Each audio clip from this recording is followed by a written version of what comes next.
"Wake up!" A sharp voice cuts through the room like a blade. Arthur jolts awake as the entire class erupts into laughter. They're all mocking him, wondering why a loser like him even bothers showing up. He's totally dazed. Where is he? Suddenly, someone tugs on his sleeve.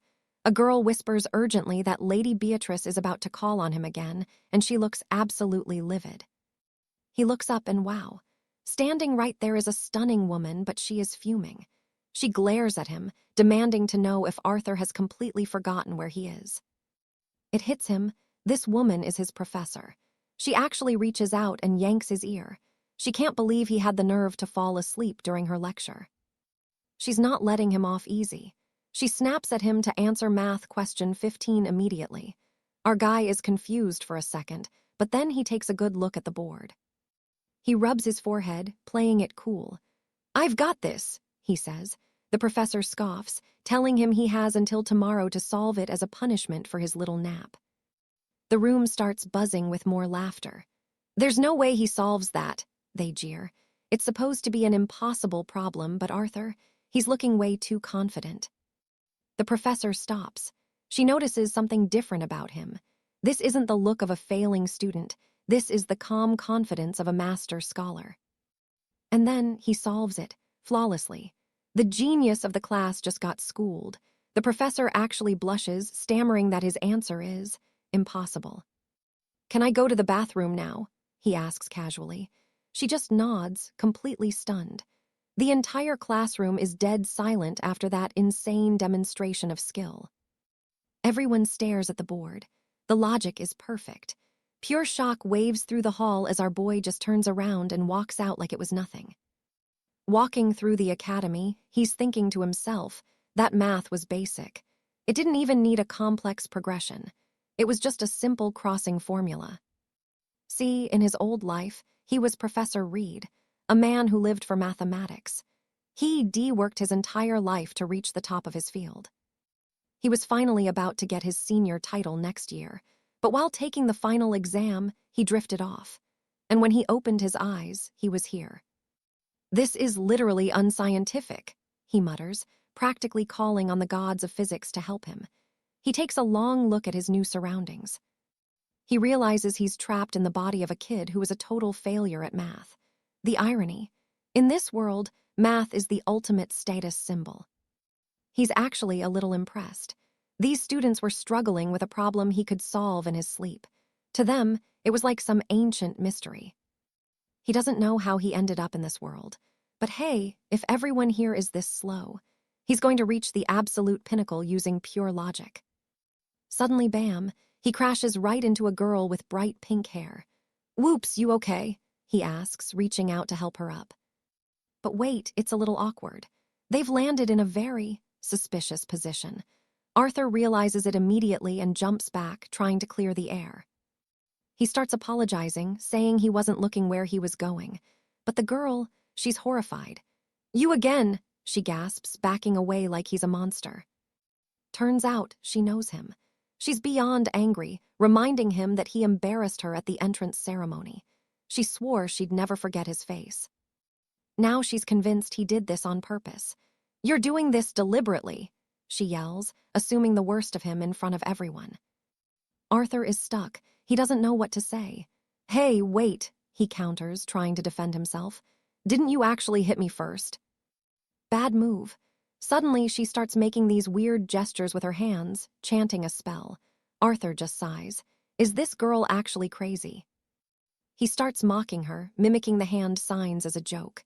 But then, a glowing symbol erupts. Real magic. Her hand literally catches on fire. She's not playing around. She vows to come after him with everything she's got. By the look in her eyes, this is definitely not going to be an easy fix. He's staring down a literal fireball. She screams at him to get ready for his punishment. Our hero is about to get roasted, literally. Time for a pro-gamer move. Before he gets blasted, he drops into a deep bow and starts apologizing like his life depends on it. She wasn't expecting that. She clenches her fist, shouting that an apology won't change anything, but by the time she finishes her sentence, he's gone. Arthur is sprinting away at top speed. His mind is racing, magic and science existing in the same world. It's complete madness. Then it hits him, a massive, splitting headache. The sheer amount of information is too much, and he collapses, everything going dark. Memories that aren't his start flooding in. He sees a younger version of himself, heartbroken, crying out for his father in the rain. His father was a legendary general who died with honor. A soldier hands him a box containing his father's belongings, offering cold condolences. Standing outside their estate, the whispers begin. With the general dead, the family name is ruined. They're just disgraced nobles now, forced to survive. He sees himself telling his mother that he finally got into the Royal Academy. She looks at him with teary eyes, telling him he has to study hard. He promises her he's a man now. To her, he's the spitting image of his father. Suddenly, an old man's voice barks at him to hurry up. "If you can't handle the work, you've got no place here," the man shouts. Arthur promises he'll make it. He's going to provide for his family. He realizes the original owner of this body had zero talent for magic. No matter how hard he worked, he was always the bottom of the barrel. He was the class punching bag, constantly insulted. Back in the present, a voice calls out to him. It's Eliza, his only real friend, checking if he's alive. He wonders how she even found him. She's so kind, reaching out to help him up. Arthur takes her hand, but his mind is elsewhere. He realizes the previous Arthur had a miserable life, but that's over. From now on, he thinks, I'm taking control. Back in class, the lecture begins. A bald professor is explaining the core elements of magic. He tells the class that the world is split, the ordinary and the awakened. Their school is the most prestigious in the kingdom. He explains that magic is categorized into 4 pillars that govern all existence: fire, water, earth, and air. By channeling spiritual energy through precise gestures, a mage can manifest power that can literally change the world. Class is finally over, and you can practically feel the relief in the air as students scramble to get out. But then there's our boy Blair, standing there looking completely devastated after what he just heard. Before the room clears, Blair stops his instructor, hoping for a miracle. "What is it now, dear Blair?" the man sighs, clearly annoyed by the interruption. Our protagonist looks him dead in the eye and asks if someone born without a shred of innate talent can still master the arcane arts. The teacher just scoffed. Blair had asked this same desperate question a dozen times already. "Give it up," the man sneered as he walked out. "Magic without talent? That's a pipe dream." The surrounding students didn't miss a beat, immediately mocking him for being so serious despite having zero potential. Just then, his best and only friend, Toby, slides over with a shrug. He tells Blair not to sweat it. If he fails to graduate the academy, he can always just go work as a hand on Toby's family estate. Looking at him, Blair remembers why they're close. Toby, been his ride or die forever, the kind of guy who'd step up and chase away any bully with a grin on his face. Toby waves goodbye and heads out, leaving Blair alone, or so he thinks. In the shadows, Jasmine is lingering, her eyes glued to our protagonist. Blair catches her staring and asks if she's got something to say. She turns bright red, looking like she's about to faint from pure shyness. "And no," she stammers before bolting down the hall, shouting that Lady Beatrice is calling for him in the faculty office. Blair just sighs. She's always sneaking around and watching him like some kind of secret agent. It's ironic, honestly. The guy has a brain for math that's borderline god tier, but his magic reserves, absolutely bone dry. Just for kicks, he tries to chant the sequence for a basic fireball. He waits for the spark, but as usual, nothing happens. The disappointment hits hard, but wait. Suddenly, a reddish aura starts flickering. Actual, honest-to-God heat begins radiating from his palm. A spiral of scorching fire erupts from his hand, dancing around his arm in a perfect swirl. Blair's internal monologue is screaming right now. This shouldn't be possible for a guy with zero talent. But hey, why overthink it? He starts playing with the flame like it's a toy. After all, it's not every day you get reincarnated into a fantasy world and finally catch a break. He figures being a traveler from another world must have given him some kind of hidden enlightenment. But then he remembers, right, Lady Beatrice, the office. Now. The sun is already starting to dip below the horizon as he reaches the door. He gives it a quick knock and calls out her name. When he steps inside, he starts to apologize for being late, but then his brain just stops. Our boy turns beet red in an instant. Why? Because the teacher is striking one of her special poses, and let's just say Blair is 100% infatuated with her. She flashes him a dazzling smile and tells him she's glad he finally showed up. "Don't mind my poses," Beatrice says casually before pointing to a chair. She reveals that she's prepared hundreds of complex calculations just for him. Before he can even process that, she dumps a literal mountain of paperwork onto the desk. She tells him to take his time and turns to leave, but Blair doesn't even blink. He blurts out the answer to the first massive equation before she can even take a step. She freezes. Wait, is that even possible? She rushes back to the table, staring at Blair like he's some kind of mythical creature. She admits that even she couldn't have solved it that fast. Blair just sits there, completely speechless with this beautiful woman leaning in so close to him. Being her usual friendly self, Beatrice begs him to explain his secret method. Blair is basically defeated by the sheer power of her cuteness. He clears his throat and taps the table, explaining that the way the problem was structured was just begging for someone to make a mistake. Beatrice insists there's only one logical way to reach the solution, but Blair just shakes his head. That's where she's wrong. "You just have to find the pattern," he explains. "Take all the penultimate numbers and sum them until you hit 80. He points to the board, challenging her. "Do you know what the total would be if you added them all up to 80? She gets all excited, shooting her hand into the air like a little kid. 39, she chirps. Blair nods correct. "Now sit down and learn." He explains how he turned a tedious, soul-crushing addition problem into a simple multiplication trick. Using this method, you can solve these massive headaches in seconds. Beatrice is staring at the paper like it's a holy relic. She's never seen math like this. She realizes his solution can be generalized for any constant period. Her mind starts racing, connecting the dots and creating new formulas on the fly. After a flurry of mental calculations, Beatrice's brain basically leaves the planet. She's in total shock. Blair has to snap his fingers to wake her up. "Is everyone in this kingdom really that slow at math?" he asks. She just blinks, asking if this really is the ultimate solution. Blair just smiles. "It's way easier this way. Anyone could do it."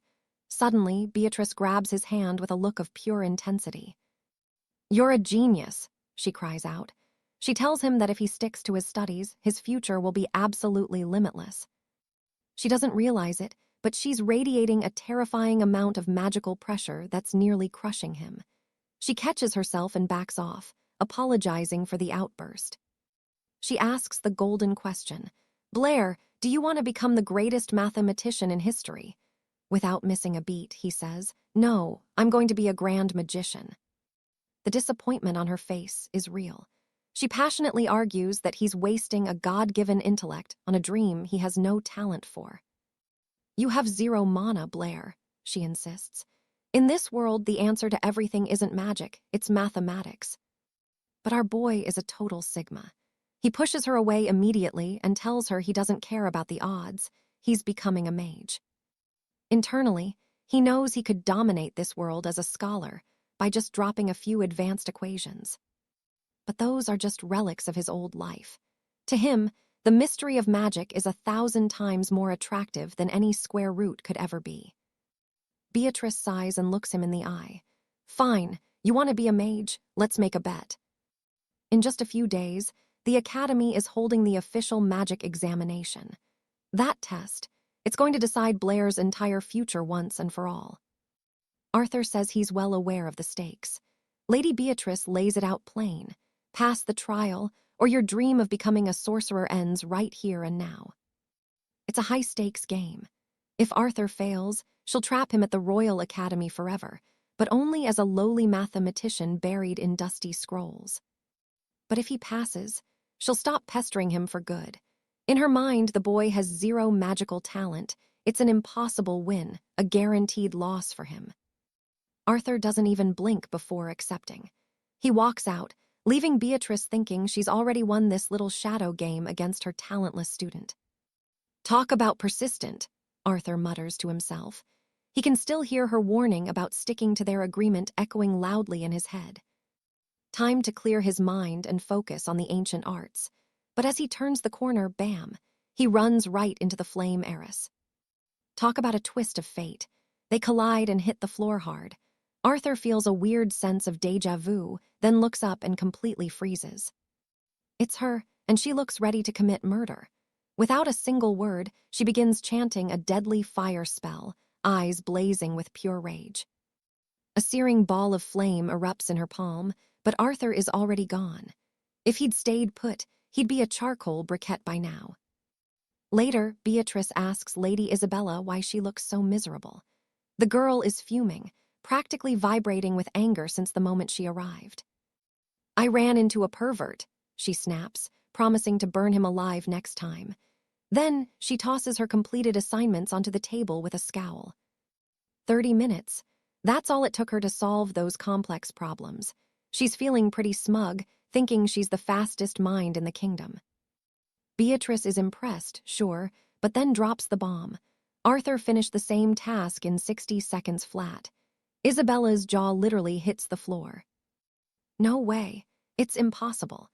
Beatrice explains that the boy used a legendary, unseen method that shouldn't even exist in their modern textbooks. Looking at the solution, Isabella's anger turns to pure shock. The logic is brilliant, borderline genius. Suddenly, she's not so angry anymore. She's hyped. She begs her mentor for an introduction to this mystery boy. Beatrice, seeing the girl's sudden enthusiasm, agrees to make it happen. Moments later, Isabella kicks the classroom door wide open. Which one of you is Arthur? Barnaby already knows his best friend is in deep trouble. Under the table, Arthur is frantically pinching Barnaby's leg, signaling him to keep his mouth shut and act like he's not there. Barnaby lies through his teeth, claiming Arthur already left. Isabella isn't convinced, but she turns to leave with one final, terrifying warning. Tell him I'm looking for him. Barnaby nods nervously, heart racing, as the most dangerous girl in the school finally storms out. The door slams shut. Arthur crawls out from his hiding spot, shaking. The entire room is dead silent, everyone staring at the man who survived. Arthur looks like he's seen a ghost. Barnaby just stares him down. Dude, what on earth did you do to a high noble like her? Arthur is genuinely confused. He has no idea who she is. Barnaby sighs. His friend really is a magic-obsessed robot who only knows how to study. She's the Academy idol, Arthur.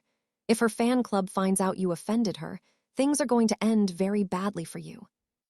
Arthur tries to play it cool, saying the Academy rules will protect him. Barnaby looks at him like he's grown a second head. Are you serious?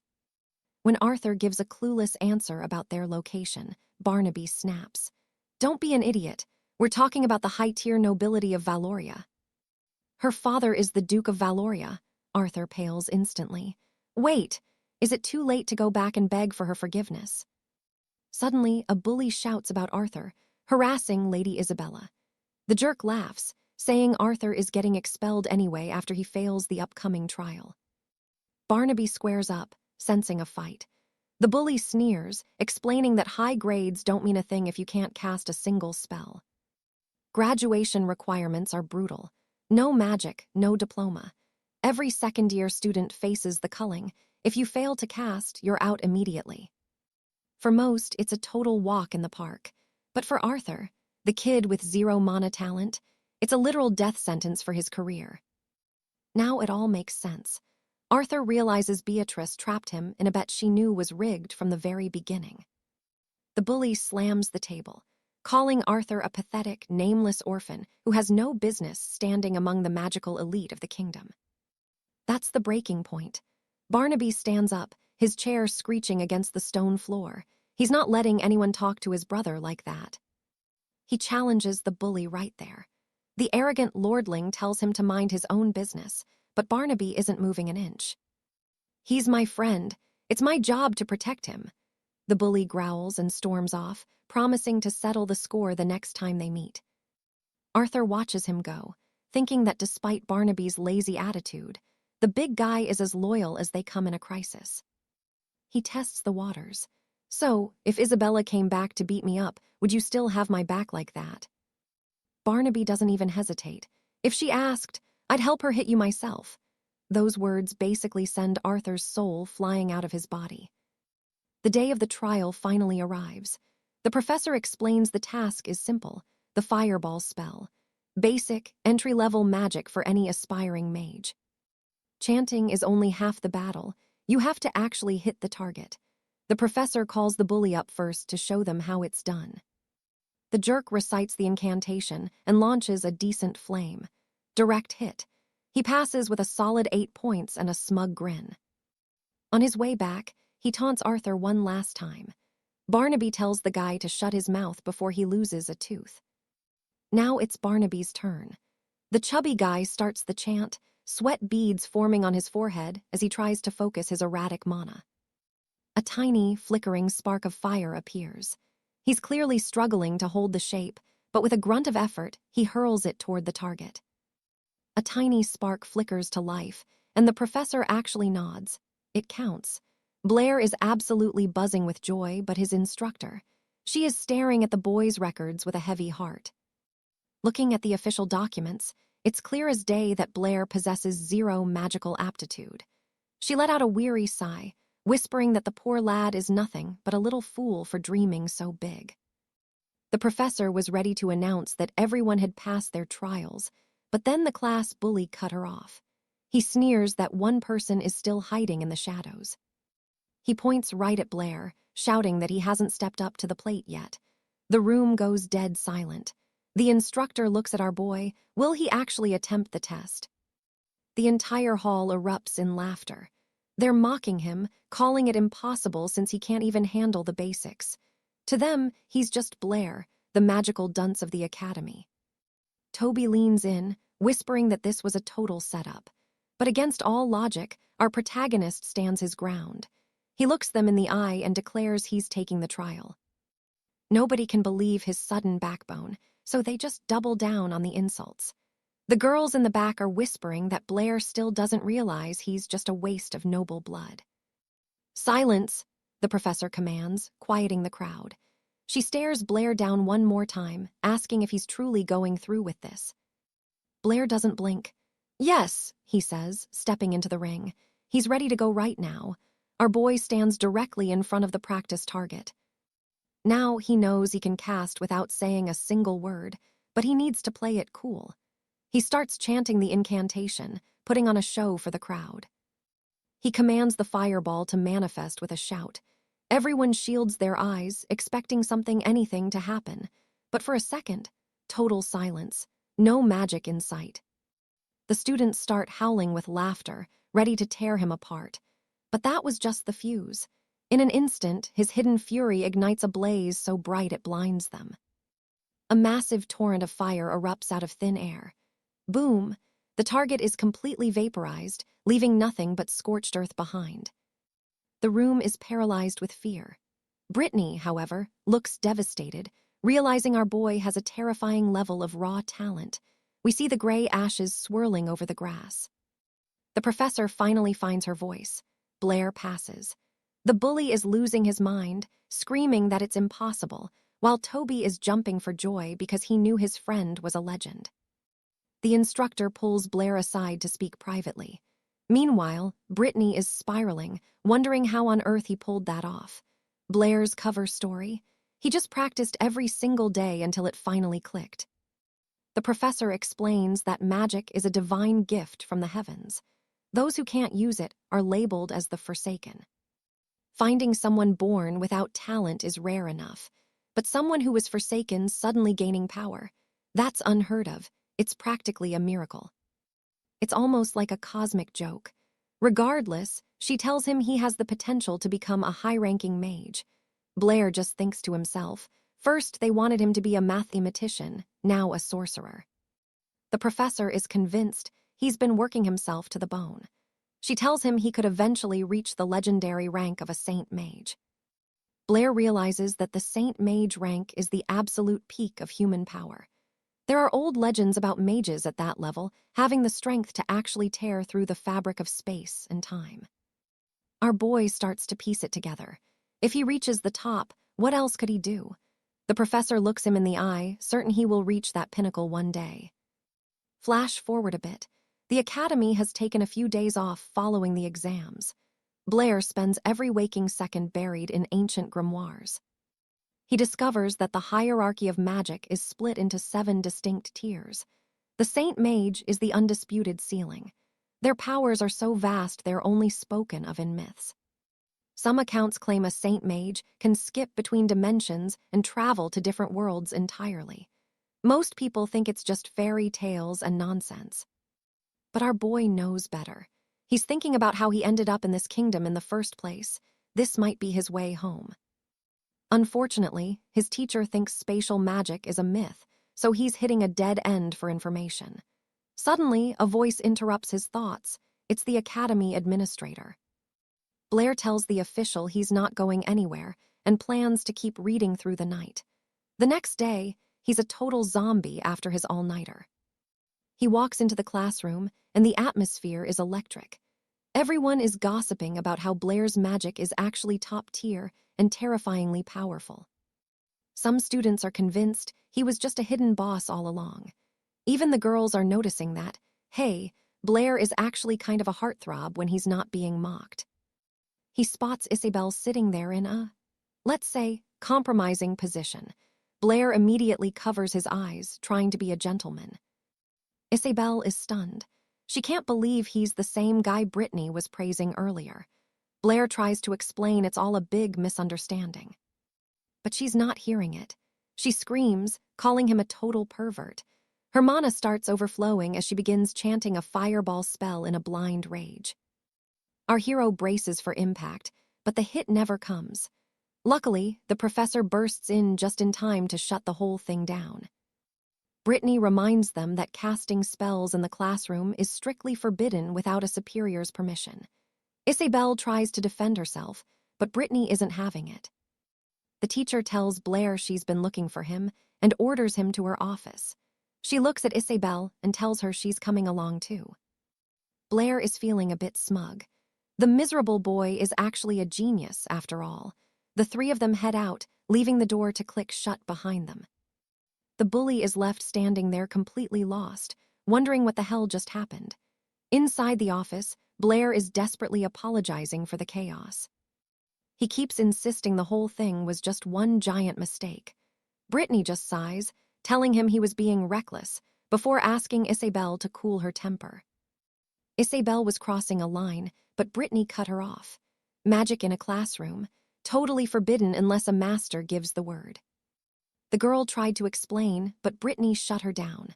Silence! Then the professor appeared, looking for Blair and demanding he follow her. The teacher ordered Isabel to go with them, too. Blair felt a surge of pride, but still, that miserable boy was a total genius. The 3 of them walked out, the door clicking shut behind them. Left in the hall, the bully stood there looking absolutely clueless. Inside the office, Blair was already offering a sincere apology. He insisted the whole mess was nothing more than one big, unfortunate misunderstanding. Brittany called him careless, then turned her sharp gaze to Isabel. And you, stop stalking them. It's time you introduced yourself properly. Still carrying that arrogant, noble vibe, she finally accepts his apology with a hint of sadness. But here is the kicker. The headmistress, Lady Beatrix, admits to Alistair that his raw mana is completely beyond her understanding. She promises to stop breathing down his neck, but she can't help herself. She begs to know how he pulled it off and even asks if he would be willing to teach her his secrets. Our boy just shrugs it off, saying it just kind of happened, before flipping the script with a question about how magic actually works. Being the sharp one, she promises not to push for answers as long as he feels free to ask her anything. Alistair gets straight to the point. Do you actually need to wave your hands and chant like a poet to cast a spell? Lady Isabel scoffs, calling it a total idiot's question. I mean, come on, even a toddler in this kingdom knows the basics of incantation. But the protagonist isn't backing down, asking if every single mage follows the same rules. Beatrix explains that no matter how powerful you are, gestures and recitations are the absolute law of magic. According to her, only the literal gods can bypass those rules. Isabel is just annoyed that her mentor is even humoring such a ridiculous conversation with such a serious face. That is when it clicks for our guy. He really is built different. Maybe he can skip the dramatics because he's an outsider from another world entirely. Beatrix doubles down, saying this is just common sense, and if Alistair wants to be a legendary archmage, he needs to stop skipping his theory classes. But that is not why she dragged him into her office today. She's holding a mysterious piece of parchment, and our boy is looking at it like it's written in riddles. He has no idea what he's looking at. Isabel explains that this is the Royal Journal of Sorcery, the most prestigious academic paper in the entire kingdom. If your name is in here, you're a big deal. Suddenly, the girl jumps back in shock. Her eyes nearly pop out of her head when she realizes that both Beatrix and Alistair's names are printed right there in the journal. It turns out Beatrix submitted the magic formulas she learned from our protagonist. Alistair, he couldn't care less. He's just a library clerk who knows you can't exactly eat a fancy title. As far as he's concerned, working in a dusty library pays the bills, and prestige doesn't put food on the table. But then, his teacher realizes she forgot the best part. She tosses him a heavy pouch filled with gold coins, calling it a manuscript bonus. Suddenly, Alistair is all ears. Our boy is absolutely floored. He usually makes 2 silver coins a month, and in one single day, he just cleared over 50 gold. He starts thinking his teacher is actually a saint. But wait for it. Beatrix casually mentions she's taking half the cut since she did all the paperwork. Just like that, Alistair is down to 25 silver coins. In his head, he's screaming that he's never met such a beautiful, cunning snake in his life. Still, a win is a win. That's a lot of loot, and Alistair gets a brilliant idea to make even more. He looks at his teacher with that money-making glint in his eye. He asks if every published work comes with a 50-coin bonus. The woman admits she never really paid attention to the price tag, but hey, the journal is famous, so maybe that's just standard. Being a total genius, Alistair mentions he's been having some interesting thoughts lately. He tells her he's figured out a way to solve complex formulas using a unified method. Beatrix realizes she is witnessing history repeat itself right in front of her. She gasps, wondering if he has finally cracked the mystery of Ross. Our boy has zero clue who that is, so his teacher explains that Ross was the greatest mathematical mind the world has ever seen. She lays out the legendary problem. Ross had 7 wives, 7 cats, and 7 bags. It's a classic brain teaser that has stumped mages for ages. Alistair just blinks. That's it! He tells her the solution is actually simple if you just apply his unified formula to the whole mess. Beatrix is practically glowing with joy. A legendary riddle, solved just like that. She's ready to change the world of mathematics forever. In his mind, he's thinking he still has a few more tricks up his sleeve. His teacher doesn't waste a second, dragging him over to start solving the whole thing right then and there. Time flies as the two of them dive into the numbers. Eventually, poor Isabel can't keep her eyes open and face plants right onto the desk. But a sudden scream wakes her up. She finds her teacher shouting at the top of her lungs that this discovery is absolutely incredible. Beatrix is convinced the protagonist is a once-in-a-generation math prodigy. Even Isabel leans in, wondering if this guy is actually for real. She asks if all these brilliant ideas really just popped into his head. Alistair gets a look of pure stone-cold seriousness and asks, "Do you really want to know the truth?" She turns bright red, telling him to stop being such a liar. Alistair just smirks, saying he just spends his time studying math while everyone else is busy sleeping. The girl is totally embarrassed, wondering what on earth he's talking about. Fast forward to another day, and Isabel spots Alistair acting incredibly suspicious. He's hanging around the second-year building, even though he's just a first-year student. She starts worrying that he's about to start harassing the upperclassmen for fun. She decides to play spy and follow him, but the second she blinks, poof, our boy has vanished into thin air. Alastair is actually standing in front of a massive stone wall. Earlier, Julian had told him about this barrier surrounding the second and third-year grounds. After pulling off a few smooth flips, Alastair clears the wall. He remembers his teacher mentioned finding a high-level mage in the city to teach him the real stuff. Our boy makes it to the capital and his jaw drops. The place is packed with merchants, knights, and magic everywhere. It's the busiest place he's ever seen. Now this is what I call prosperity, he mutters. Right in front of him stands the Grand Magic Association, a building that is absolutely massive and intimidating. He's not stupid, though.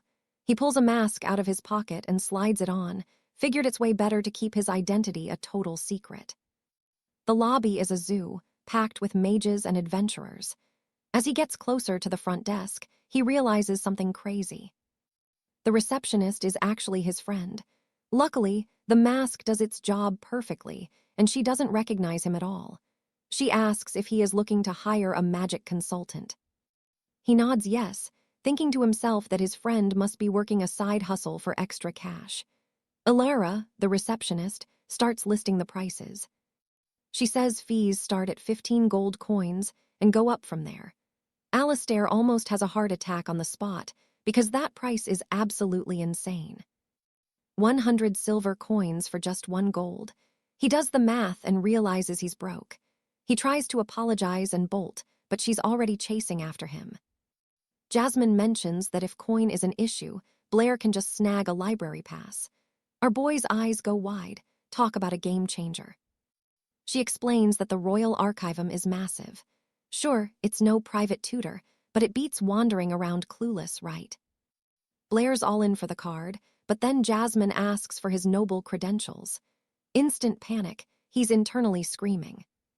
See, he barely knows his own name, let alone where his official scrolls are. Jasmine's confused. She honestly thought he was already a certified mage. She tells him he could borrow some ID or just get certified on the spot. Apparently, the test is a breeze. Just cast a spell that matches the examiner's element. Blair asks if he can just get it done right now. Simple, right? Jasmine's like, yeah, you could, but today's examiner, total nightmare.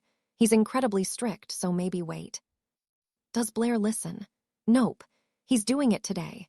Right then, 2 high-ranking sorcerers walk in, and Jasmine introduces Blair as a candidate. They settle in, and this bald guy, Sir Andre, immediately grills him about the mask. Blair plays it cool and lies, saying he scorched his face with a fireball accident. The elder sitting there just raises an eyebrow. I mean, burning yourself with a basic novice spell. That's some serious rookie energy. Andre doesn't hold back, sneering that Blair won't become a junior mage in this lifetime, maybe the next. Real charming guy. Jasmine suggests heading to the training grounds, but Andre shuts it down. He's too lazy for that. He tells Blair to just blast him right here. Blair freezes. He knows exactly how much heat he's packing. The elder scoffs, asking Blair if he really thinks his tiny spark could actually hurt a seasoned knight like Andre. Blair tries to warn them, but they're practically begging for it. Fine then. Fire starts swirling through the room, heating things up fast. Andre looks at the elder and sighs, complaining that this year's recruits are all trash. He has no idea what's coming. The spell isn't finished. Blair keeps pouring every ounce of mana he's got into the air, and suddenly the vibe changes. The air gets heavy, dangerous. Everyone realizes they messed up, but Blair's just following orders. He lets it rip. A massive sphere of fire, more like a miniature sun, screams toward Andre. Death was knocking, and his only reaction was silence. Boom, a massive explosion rocks the room, and a blinding light washes everything out. As the smoke starts to rise, everyone is left reeling. As the smoke starts to clear and Jasmine stops coughing, we see the elder. He sensed the lethality at the last second and threw up a massive barrier. That shield is the only reason Andre isn't a pile of ash right now. The guy is absolutely broken, shaking on the ground. Total terror. Andre just lies there, his eyes reflecting pure, unfiltered hopelessness. He's completely done. Blair pipes up with a quick, "My bad," saying he thought they were ready for some real power, so he didn't hold back. Jasmine, still stunned, hands over his mage certification and library pass. Blair is hyped. Finally, time to hit the books. She's practically gushing, saying she's never seen raw power like that. She's calling it now. Blair's going to be a legend. He thanks her and heads out, but Jasmine stops dead. Wait, how did he even know her name? Inside the Grand Archivum, Blair is shocked by the crowd. People everywhere, buried in ancient scrolls and massive tomes. Blair finds it weird. Jasmine said the books here were more detailed, and she wasn't kidding. The sections on spiritual mana and soul force are way more advanced than the basic stuff he's seen. It turns out spiritual power is the real deal. It's what makes high-level sorcerers basically untouchable compared to the weak. But the 4 elements theory in these books, Blair finds it hilarious. It shows just how little this world actually knows about science. People here think these 4 elements are the literal foundation of existence and magic. Talk about oversimplifying. They treat everything else like a secondary derivative, kind of like mixing primary colors. Simple, but incomplete. As he digs deeper, Blair realizes magic in this world has absolutely zero scientific logic behind it. It's all just vibes. Then he has a massive aha moment about elemental communications, something that could change everything. He stands up so fast his chair almost flips. He's got this massive, crazy grin on his face. If his theory holds water, he's not just casting spells, he's creating a whole new branch of magic. He grabs his pass and bolts out of the library. He needs to get back to the academy and test this out immediately. Meanwhile, back at the office, Jasmine and the masters are having coffee. Andre is still trying to talk trash, but his voice is shaking. He calls Blair a fluke, but even he has to admit that Fireball was on another level of destructive power. The elder strokes his beard, looking worried. He couldn't sense any control over that magic. It felt like something from another dimension.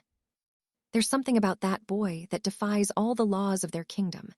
Night falls, and Blair is already scaling the academy walls. His movements are effortless and quick. He sticks the landing on the grass without making a sound.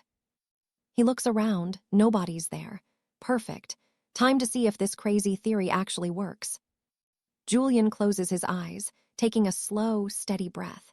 He's reaching out, trying to feel the very pulse of the world around him. Suddenly, it clicks.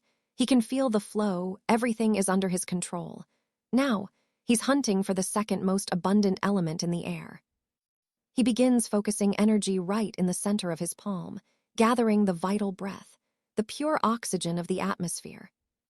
Is it pure? He can't be sure, but he concentrates with everything he's got, attempting a feat that shouldn't even be possible. He fuses the raw power of fire with that concentrated oxygen. It's working, it's actually happening, but then the spark suddenly dies out. Total disappointment, but look at his eyes, that's pure determination. Julian tries again, forcing both elements to bend to his will as one. The world erupts. Lightning cracks and the winds howl as Julian stands right in the eye of a terrifying fire vortex. The entire Royal Academy begins to tremble. Walls are cracking, foundations are breaking, it's absolute chaos.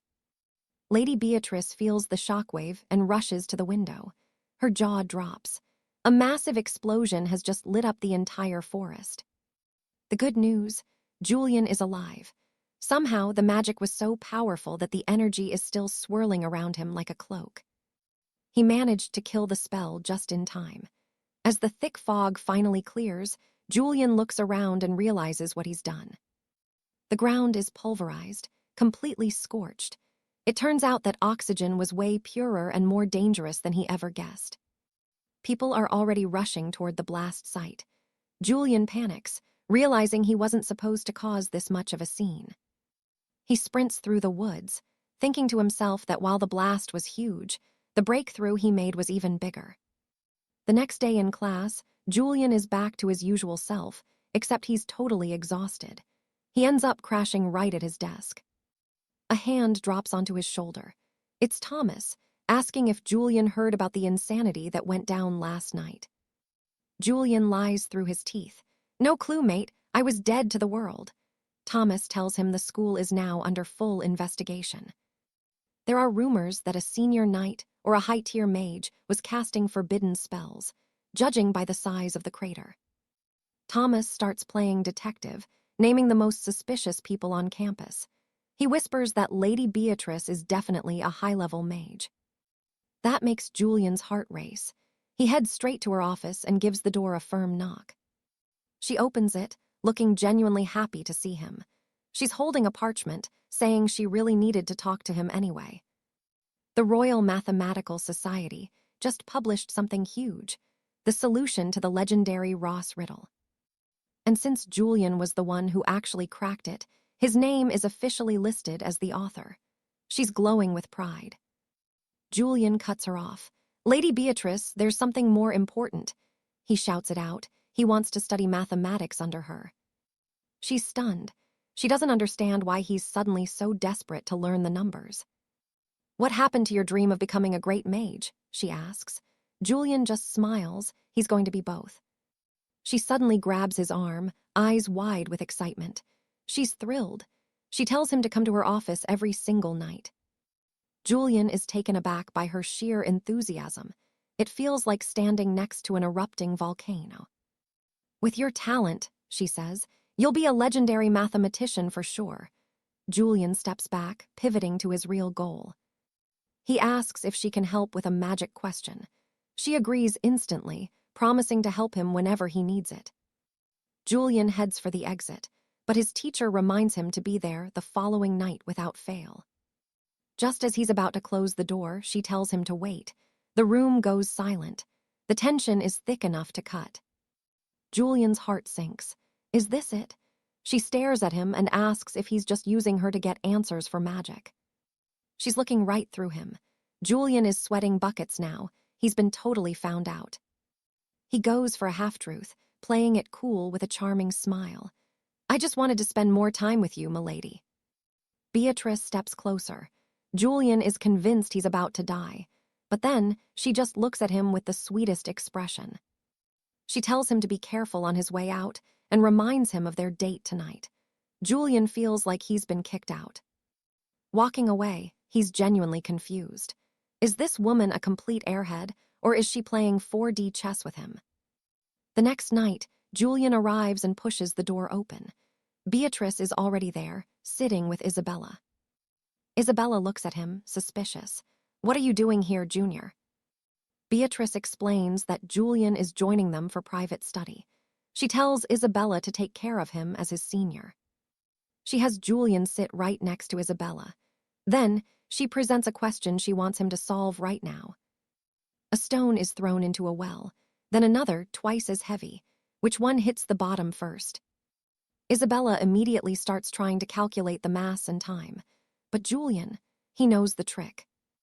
He explains that the heavier stone never catches the smaller one. Without air resistance, that first stone stays in the lead. Beatrice is fuming. She thinks Arthur is all books and zero brains. She's totally lost on his logic, but she clings to the old wisdom. The great sages said heavier things fall faster, period. She keeps barking, saying even a toddler knows that.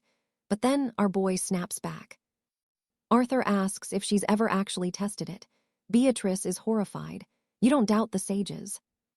Lady Alina just watches the sparks fly. Arthur, he's direct. If you can't prove it, it's not real. She offers a bet. Prove it or pay up. Alina tries to play peacemaker, but it's too late. Beatrice puts 10 gold coins on the line. Now Arthur is interested. To the testing grounds. They head to an open field. Alina warns Arthur, 10 gold coins is a massive stake for a commoner. Arthur doesn't blink. Just drop the stones, he says, stone cold. Beatrice is gloating.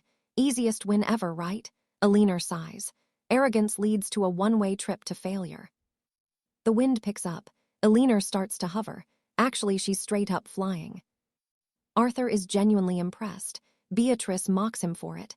Look at the commoner getting excited, she snickers. Alina reaches the drop point. It's time.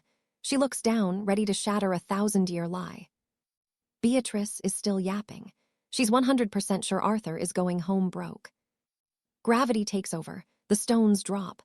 For a split second, they're neck and neck. Thud, they hit the dirt at the exact same time. Beatrice is catatonic. Arthur, he's already smelling the gold. Elinor touches down with perfect grace. Beatrice is screaming that it's impossible, pure denial.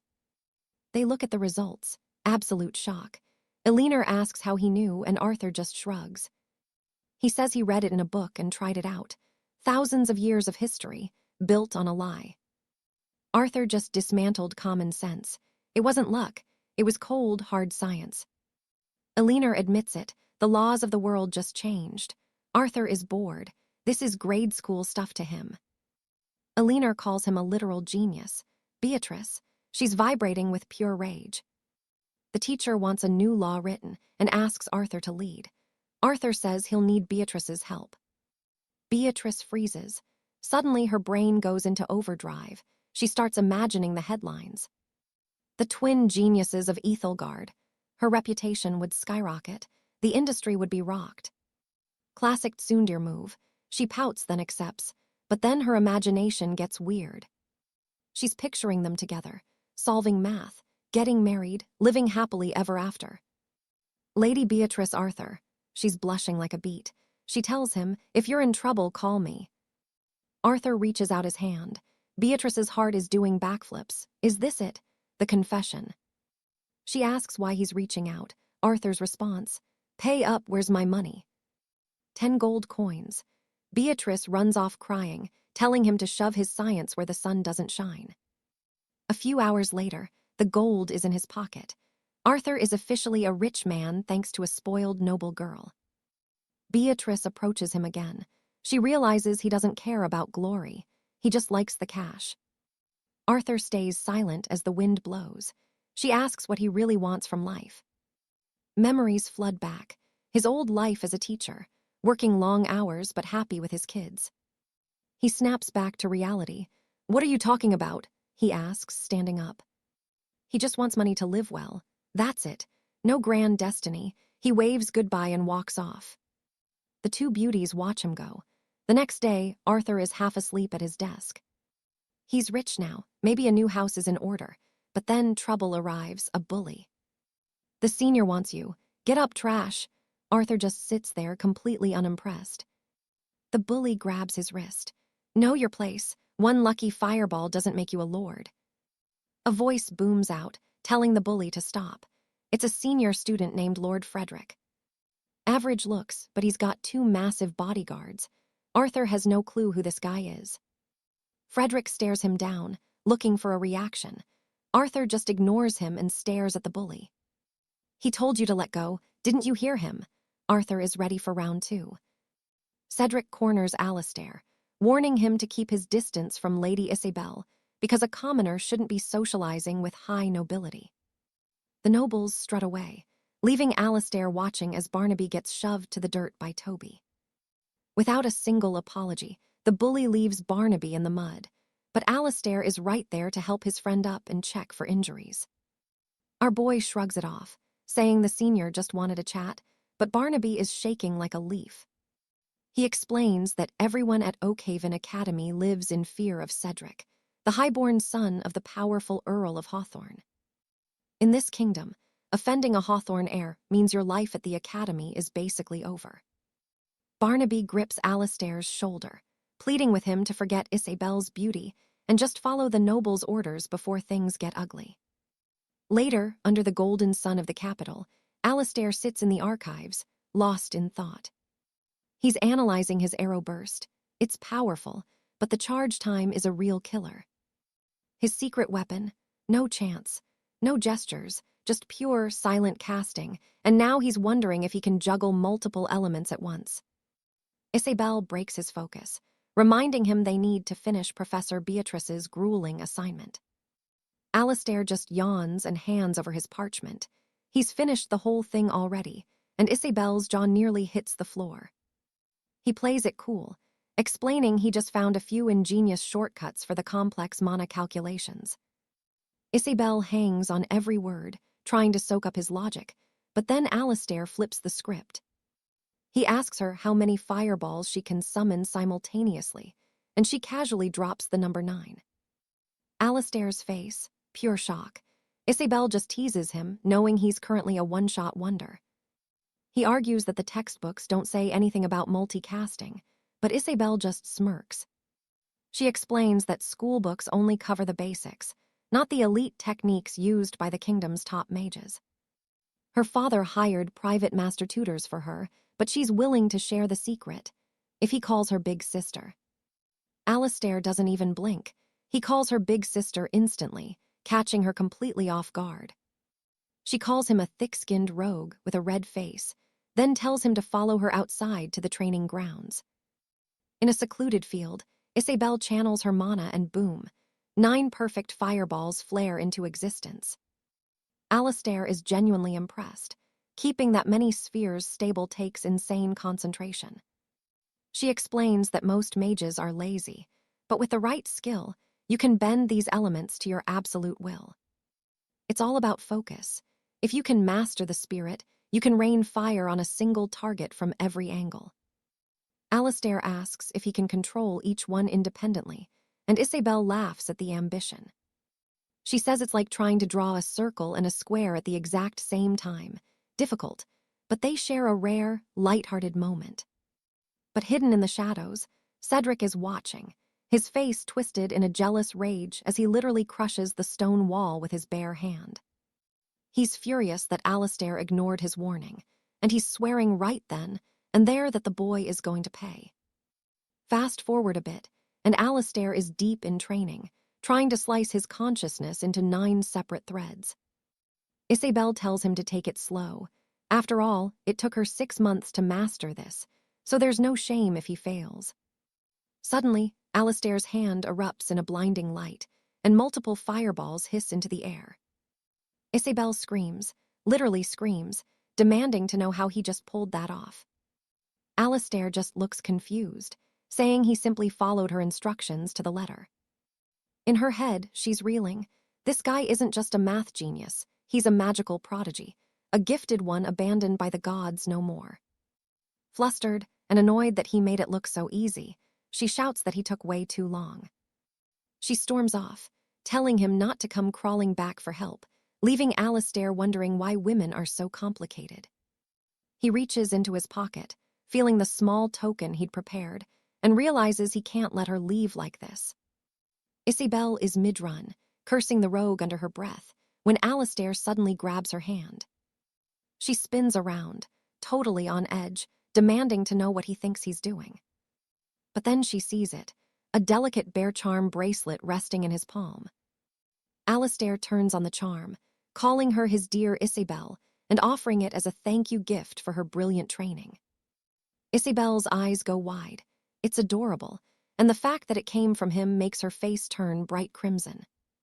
She thinks he's surprisingly smooth, but she quickly snatches the ugly gift and bolts. She ends up tripping over her own feet in her haste, but she scrambles up and steals one last look back at him. Arthur stands there, frozen. He wants to reach out to comfort her, but the hesitation is real.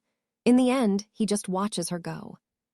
She bolts, screaming that she'll never forgive him. Talk about drama. Arthur's just stuck thinking about those 50 silver sovereigns he spent on that bracelet. It was supposed to be a gift for his teacher, but he gave it to Lady Alinar instead. Bad move, because suddenly, trouble arrives in the form of Lord Felix's goons. Cedric, the leader of the pack, remembers the warnings. He was told to stay away from the girl, but some people just never learn. Despite the risks, he kept chasing her. Arthur tries to stay hidden in the tall grass, but it's too late. He's completely surrounded by the thugs.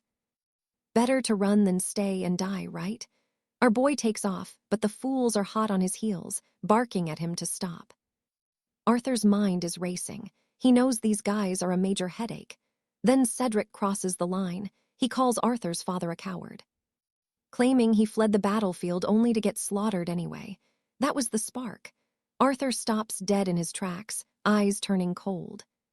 Cedric thinks he's landed a verbal blow and lunges for a punch. But the second he gets close, his hand erupts in flames, nearly turning to ash. Fireballs dancing in his palms, Arthur glares at the group. Cedric is absolutely mangled, clutching his charred hand in pure agony. Arthur's voice is like ice. His father wasn't a coward. He was a hero who died fighting for this very kingdom. Don't you ever insult him again. Seeing 9 massive fireballs hovering in the air, the goons realize they've messed with the wrong mage. They vanish into thin air, leaving their leader behind. Arthur looms over Cedric like a vengeful god, and the bully starts to crumble. He's shaking now, begging Arthur to stay back, stammering about Highcrest Academy's rules against student fighting. Arthur isn't in the mood for excuses. He's ready to strike until he senses people watching from the shadows. Cedric screams for help, certain he's about to meet his maker. But then, the unthinkable happens. Arthur just collapses. Seeing the boy unconscious, Cedric pokes him to make sure he's out before running for his life. He leaves everyone behind as Lady Beatrice arrives. Beatrice shouts for him to stop, but the coward keeps running, swearing he didn't do a thing and that Arthur just fell on his own.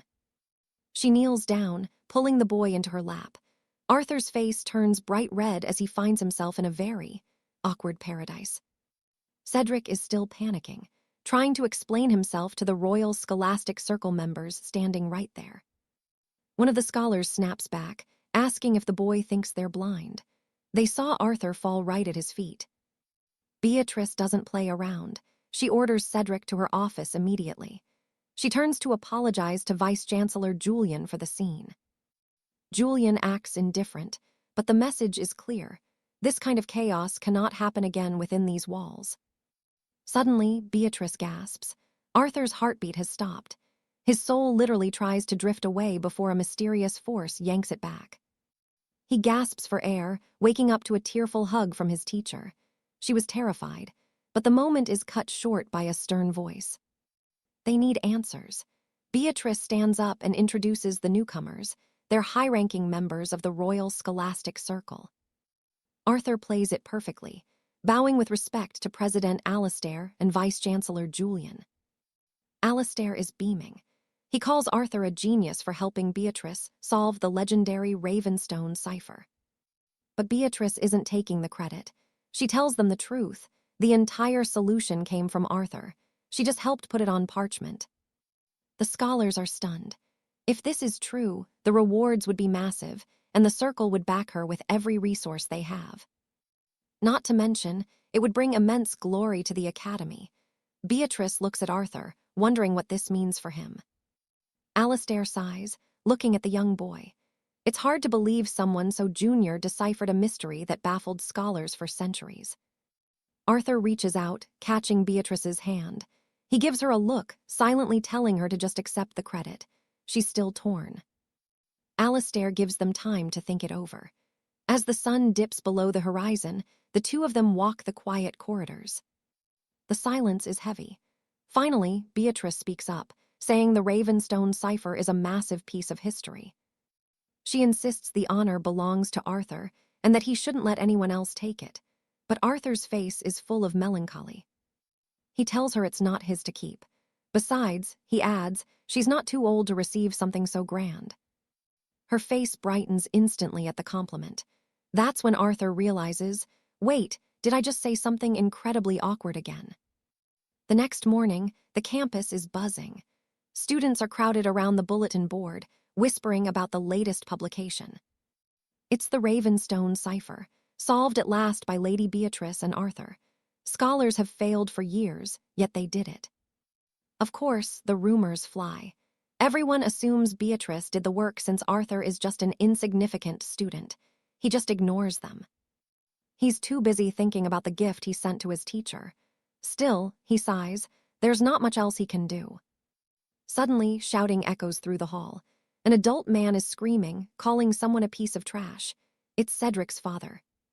He's furious that he sent his son to a prestigious school only for him to become a common street fighter. He's lost his temper completely.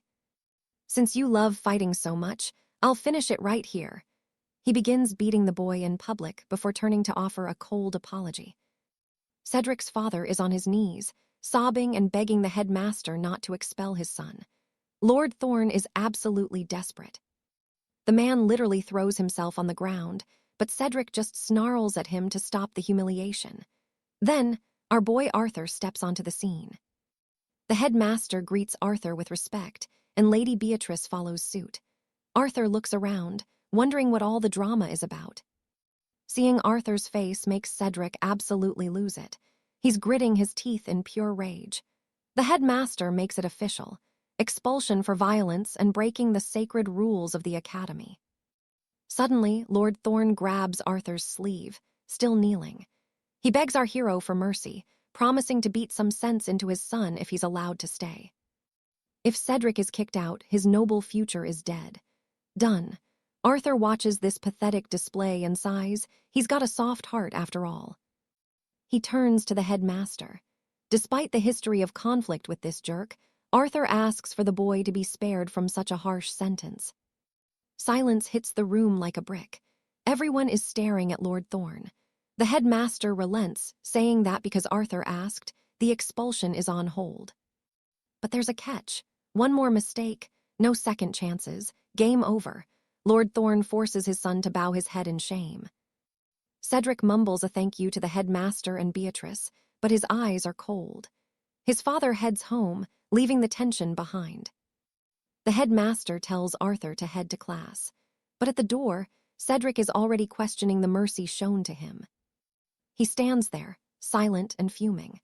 Lady Beatrice shuts him down with a serious tone, warning him never to treat his father like garbage again. Cedric fakes a thank you, but his mind is already spinning.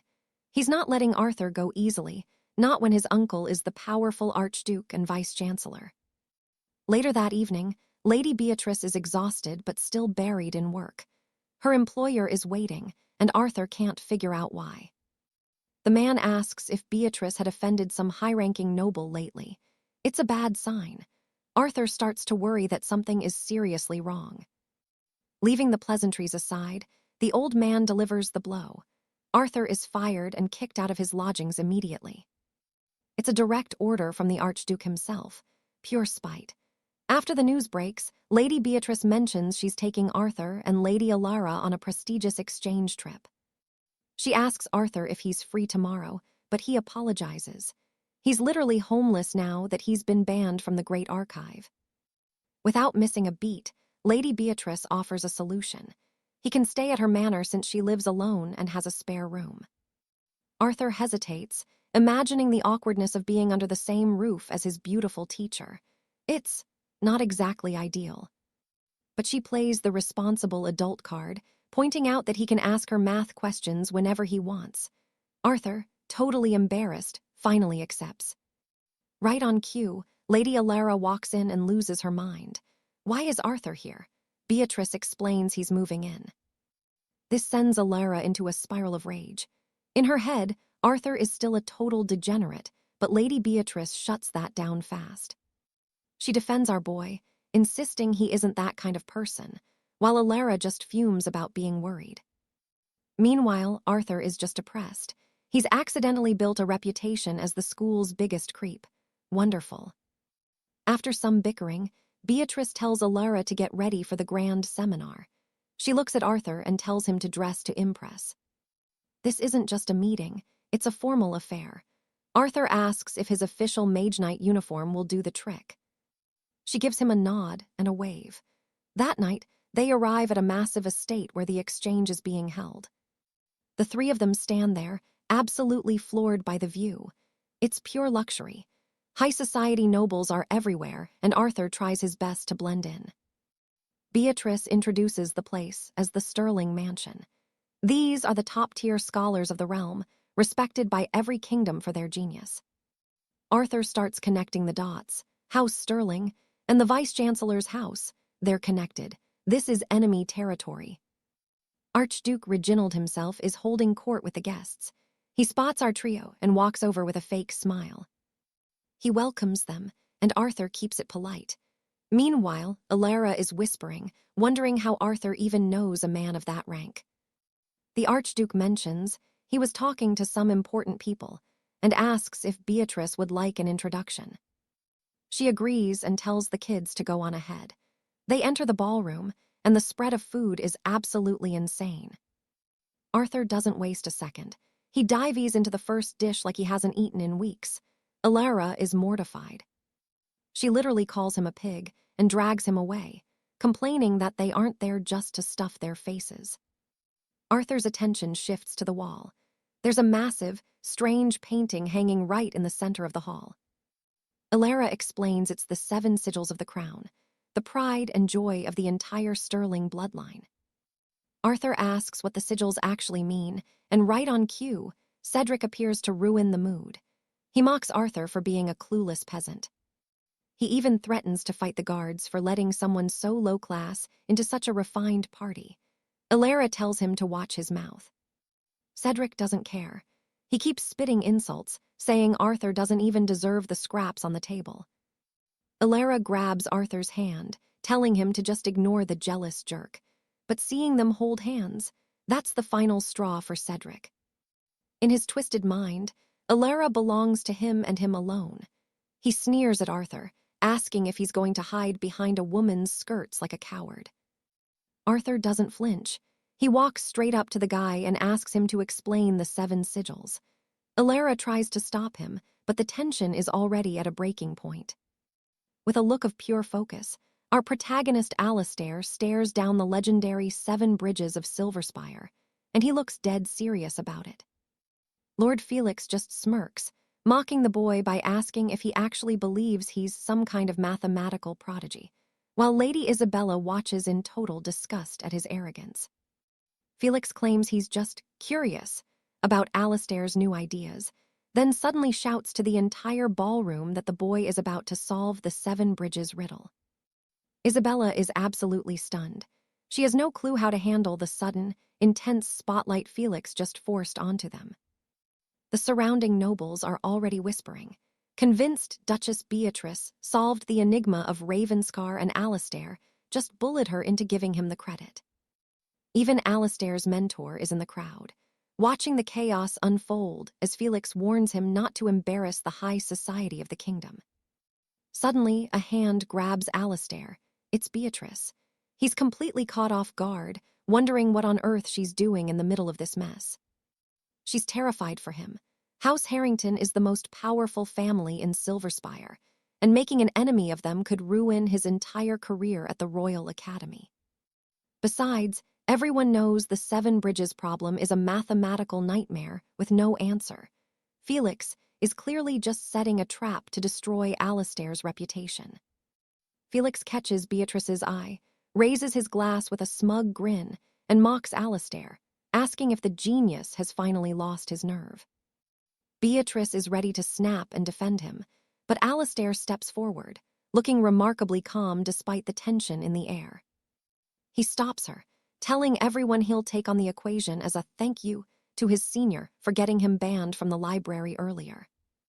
Both women are floored by his confidence, because they know if Alistair says he's going to do something, he's going to see it through to the end.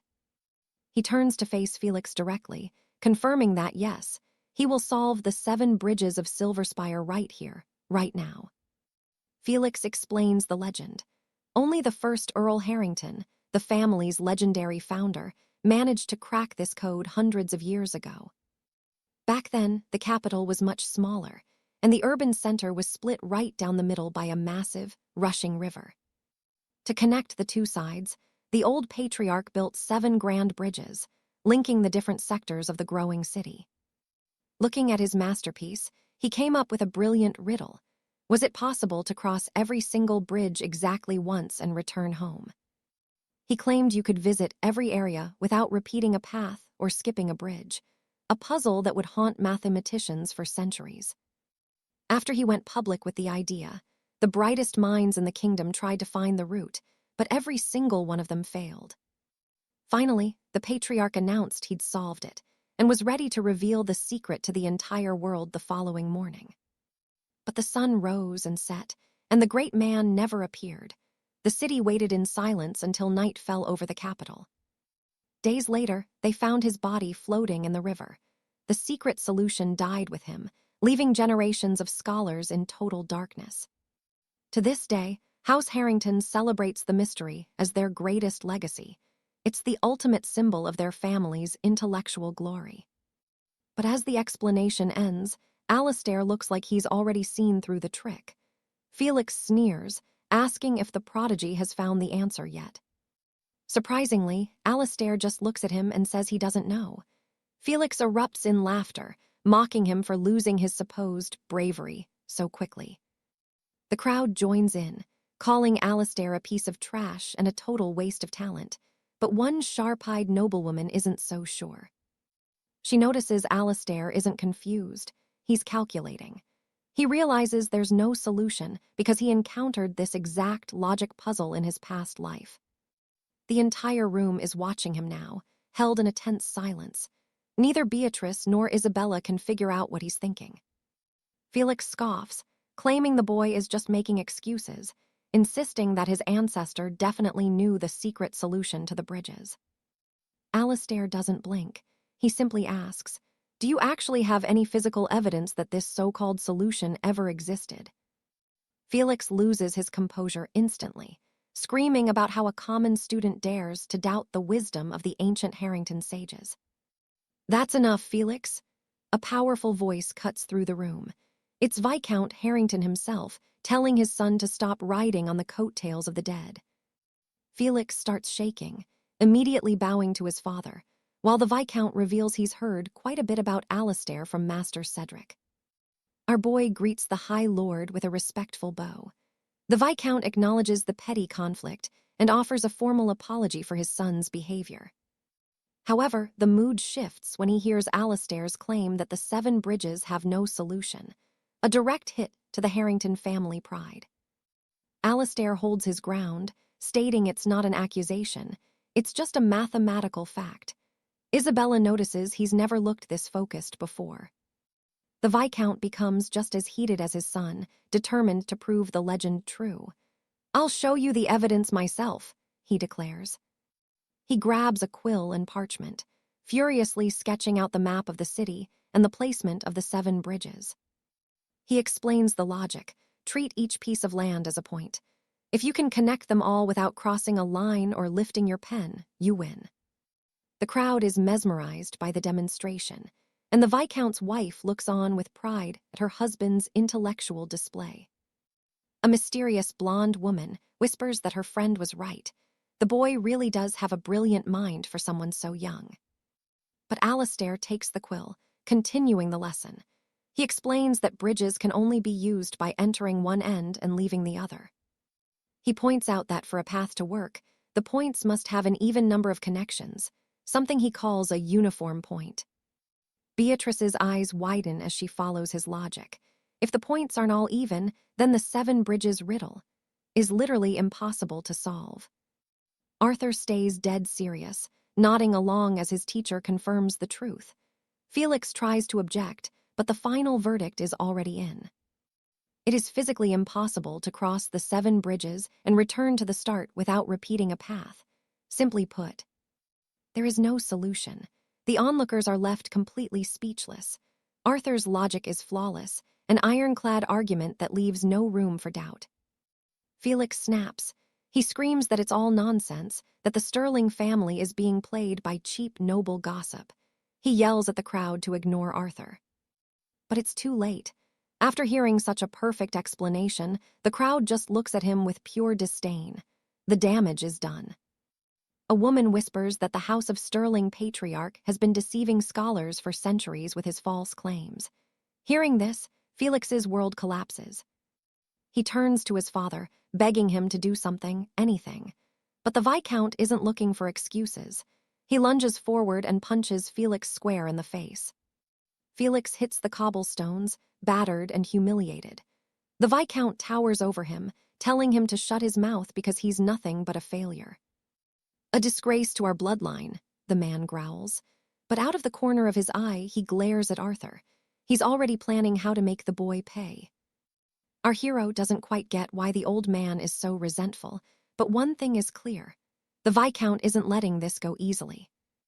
Arthur isn't finished, though. He calls out to the man, reminding him that since he answered one of Felix's questions, house rules dictate a fair exchange. Seeing his son groveling on the ground, The Viscount realizes he has no choice. He asks Arthur to just get on with it. What's the question? Arthur keeps it simple.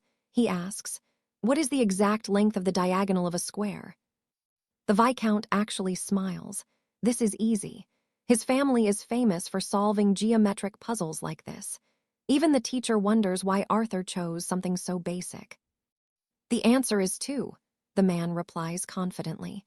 He adds that it's common knowledge, basically looking down his nose at the boy. Arthur closes his eyes and shakes his head. Wrong! He stares the man down and demands to know the actual length of that diagonal. Silence falls, followed by frantic whispering. Arthur knows the man won't be able to answer, not in this world. See, back in his old world, scientists were respected, but most were still ignored in favor of celebrity scandals. Here, it's a bit different. Mathematics isn't for everyone, but this crowd is elite. These students are the brightest minds in the kingdom, regardless of their noble rank. They all belong to the Order of the Infinite, a prestigious academic circle where knowledge is the only true currency. House Sterling holds massive influence because they are the heart of the academy. Even Lord Kensington, the ruler of this city, has to show them respect. This school integrates every bit of lore and logic to push the boundaries of human knowledge. They have a very specific belief system. They believe that every mystical event in the universe can be deciphered through whole numbers. It's almost a religion to them.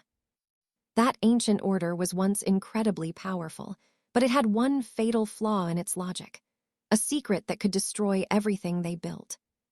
Everyone in this world believes only in whole numbers, but the man who discovered decimals, a student named Sir Stephen, changed everything while measuring a diagonal. That discovery shook the foundation of the school, threatening to tear their entire belief system apart. It was a crisis of faith. The true believers were horrified. To protect their lies, they tied Stephen up and threw him into the depths of the Great Western Sea. But you can't kill the truth. Eventually, their descendants found the records. They realized the world wasn't as simple as they thought. Later generations gave these strange, endless figures a name, irrational numbers. Looking at the Viscount's face, it's obvious he's heard of them. The man is sweating buckets now. The entire crowd is frantically trying to calculate the diagonal, but the numbers just don't add up. Even Beatrice is baffled, asking what kind of madness this is. She can't find a clean answer no matter how hard she tries. Arthur explains it to her quietly. It's a new type of number, discovered ages ago, but buried by those in power to keep the status quo. Felix sees his father looking powerless for the first time. He realizes that after today's humiliation, he'll be lucky to keep his teeth. That realization turns his fear into pure, unadulterated rage toward Arthur. He screams that this is all Arthur's fault and that he needs to die. Now. He charges at Arthur, ready to tear him apart. Arthur keeps his cool, shifting his weight to avoid being hit before anything bad happens. But before he can move, a hand flashes out and grabs Felix's wrist with terrifying strength. It's a lady, and she looks absolutely livid. Felix yells for her to let go, but she just apologizes coldly, saying she has to stop him before he does something even more impulsive. Felix tries to break free, but she's way too strong. Behind him, his father is trembling with fury, asking if Felix has any idea how much damage he's done. The boy goes silent, but his eyes never leave Arthur, pure hatred. The Viscount quickly turns to address the gathered crowd. He announces that he deeply regrets this terrible incident and promises that from this moment on, he will discipline his son with an iron fist. As for Arthur's question, he claims he'll send the answer in a few days. He thanks everyone for their guidance and prepares to leave. He tells Arthur to enjoy himself at the Sterling Manor tonight. Arthur knows finding that answer is impossible for them, but he nods anyway. The Viscount storms off, his pride utterly shattered. He's been humiliated by a child, and he is definitely not satisfied with how this ended. Arthur turns to thank the lady who stepped in, but she just pouts and asks if he's already forgotten who she is. Suddenly, wham! Elizabeth appears out of nowhere, hitting our boy upside the head. She demands to know how he could dare flirt with someone else right in front of her. Blair doesn't understand a single word she just said. The woman just gives him a relaxed smile, claiming she was only joking, but she finds his reaction admirable. She adds that the way 𝒂𝒑𝒊 flirts is something else, noting their bond is so close it's actually enviable. 𝒂𝒑𝒊 tries to fire back a witty retort to Alice, but she ends up completely fumbling her words. Frustrated, she demands to know why Alice is even at this gathering. Alice simply explains that she has always attended these high society meetings, though it's her first time seeing 𝒂𝒑𝒊 in this circle. Brittany chimes in, explaining that Alice's family is legendary in the city of York, and she always attends these elite exchanges as their star representative. Extending her hand, the woman reintroduces herself to Blair. They exchange greetings and a few quick jokes, but then Alice leans in close, her eyes fixed on him. With a seductive tone, she asks if she could perhaps visit him alone in the future to discuss some private mathematical questions. Blair doesn't even hesitate, rejected. With a stern, almost dumbfounded look on his face, he shuts her down immediately. He reiterates his refusal with a bit more formal respect, suggesting she should take those problems to Miss Brittany instead, since he claims all his best ideas are inspired by her. Alice just chuckles, calling him completely unpredictable. She bids them goodbye, but not before whispering that they should have a real chat when there's no one around to interrupt. The moment she's gone, 𝒂𝒑𝒊 starts pouting, absolutely fuming that Alice tried to seduce her man right in front of her. Brittany just waves goodbye, but 𝒂𝒑𝒊 is on a warpath. She scolds Blair for almost falling for those charms and accuses him of secretly wanting to follow Alice out the door. Blair tries to defend himself, telling her straight up that he has zero reason to go after that woman. 𝒂𝒑𝒊 doesn't stop nagging him, claiming he's just like every other boy who gets all excited and distracted when a pretty girl approaches. Blair just sighs and drops a smooth one. He asks her calmly if she thinks Alice is actually as beautiful as she is. That stops her cold. 𝒂𝒑𝒊 blushes deep red, stammering as she asks if he really thinks she's the prettier one. He bluntly replies that she is, leaving her totally flustered and unable to say another word. Blair thinks to himself that she's being way too persistent, but hey, his answer was technically the truth. He was only talking about her face, not her body. While 𝒂𝒑𝒊 is still spinning from their exchange, a new figure approaches them. It's Vice President Calvin of the Academy. Brittany asks what brings him over, and Calvin admits that the three of them are currently the talk of the entire party, so he had to see what the chaos was all about. Blair tells him he's over-exaggerating, and that he was just helping solve a little problem and asking a few follow-up questions. But the vice president isn't smiling. He informs Blair that the solutions he provided and the questions he raised are anything but simple. Solving the 7 bridges of the royal capital has been the greatest pride of the Howard family for generations. And Blair's argument today could lead to their total ruin. Not to mention, the numbers he brought up could cause the entire number school to collapse, directly attacking their foundations and shaking the entire mathematical world to its core. Calvin focuses his sharp gaze on him, demanding to know who he really is. Talent like this doesn't just stay hidden without a reason. His suspicions are growing by the second as he demands to know Blair's true purpose. Blair just brushes it off, claiming it was Senior Arthur who took the initiative to ask the question first, and he just had a small idea to help him finish it. He adds that his questions about the numbers were just pure curiosity, especially since the Viscount already said the number could be found. Calvin thinks it over and decides to take Blair at his word for now, assuring him the society always stands with the truth. Blair starts feeling relieved that he managed to dodge the interrogation, but then the vice president drops a final, ominous warning.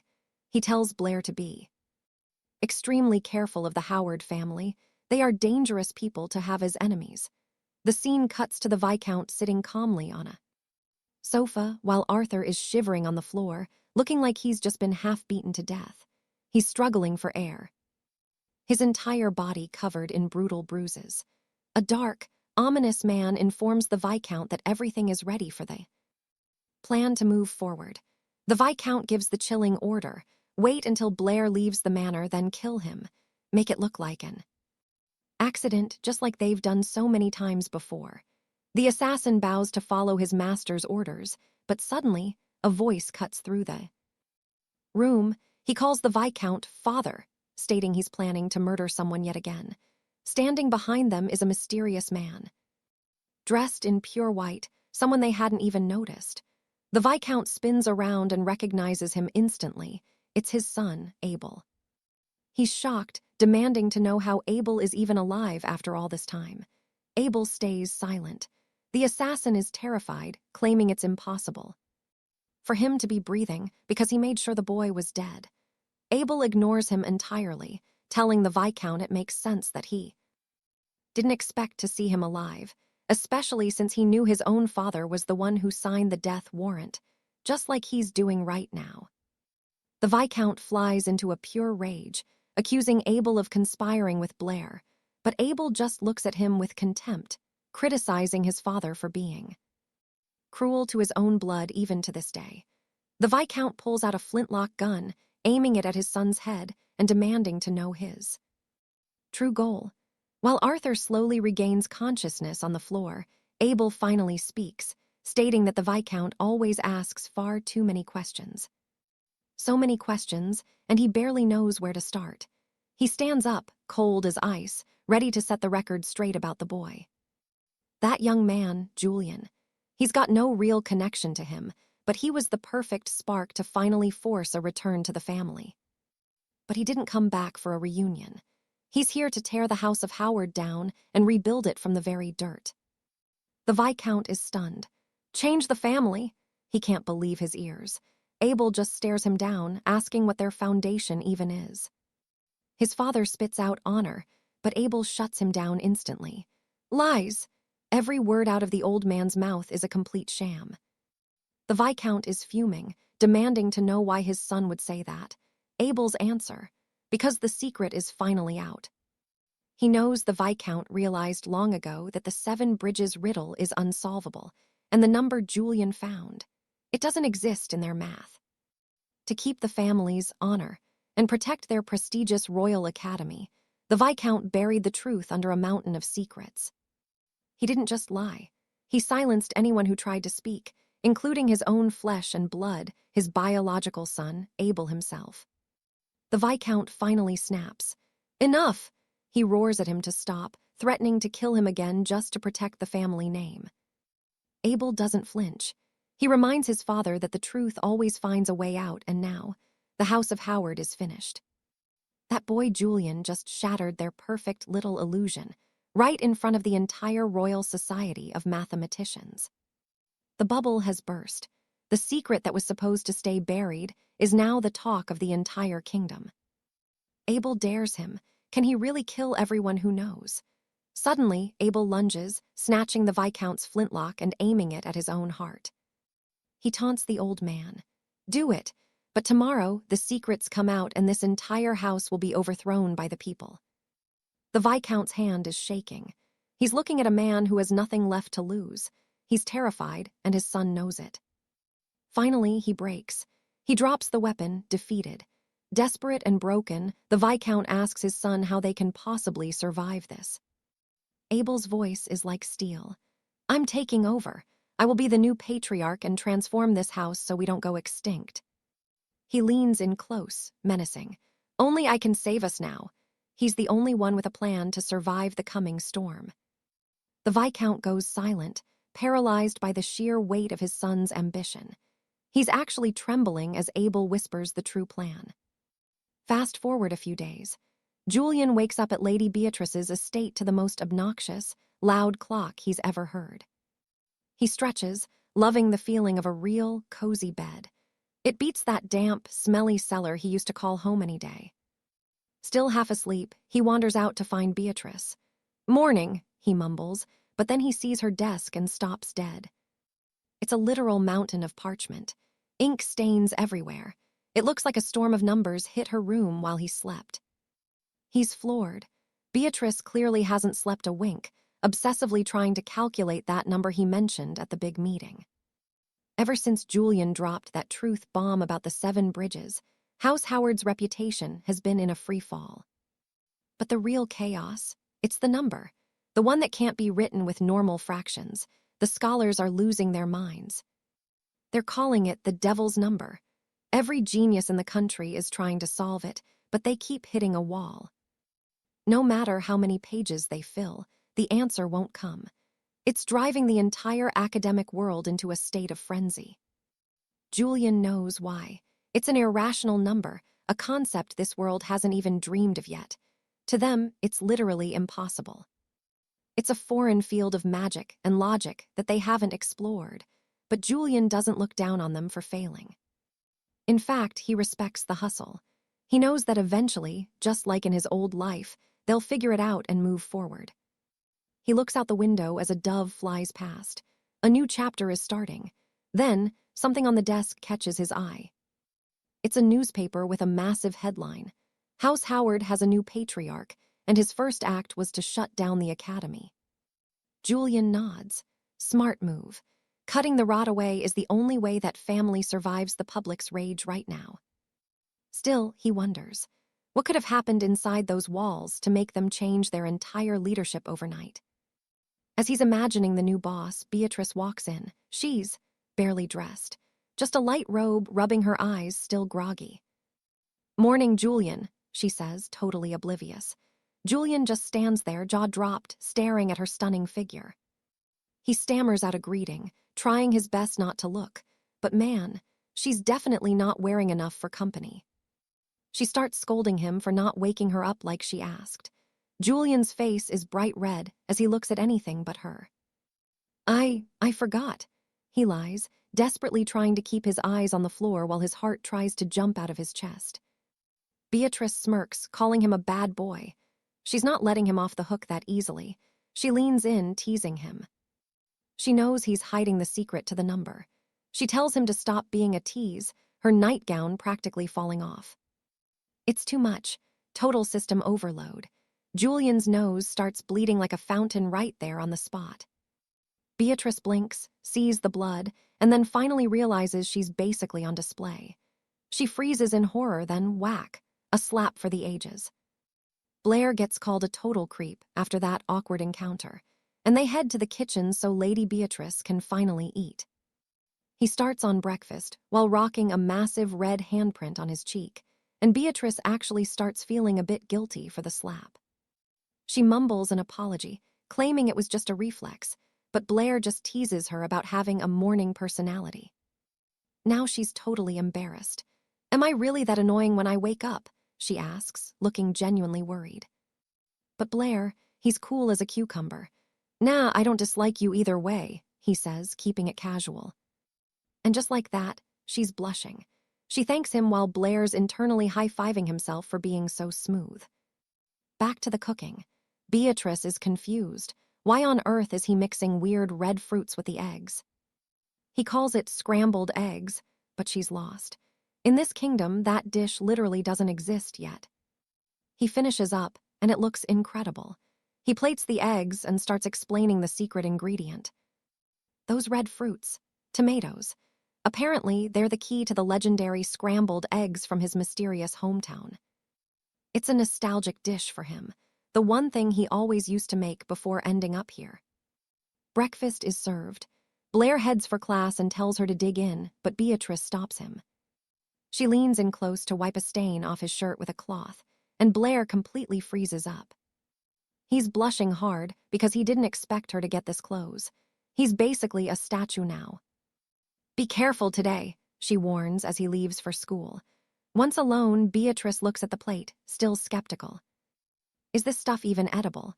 It looks so strange. She takes one hesitant spoonful and boom. Her brain basically short-circuits. The smell is heavenly, and the taste, it's unlike anything she's ever had. The fresh sweetness of the tomato is a total game-changer. Her toes are literally curling with delight. Meanwhile, back at the academy, Blair's stomach is screaming. He left so fast he forgot to eat his own masterpiece. In class, the girls are gossiping. They're obsessed with the handsome new head of the House of Howard.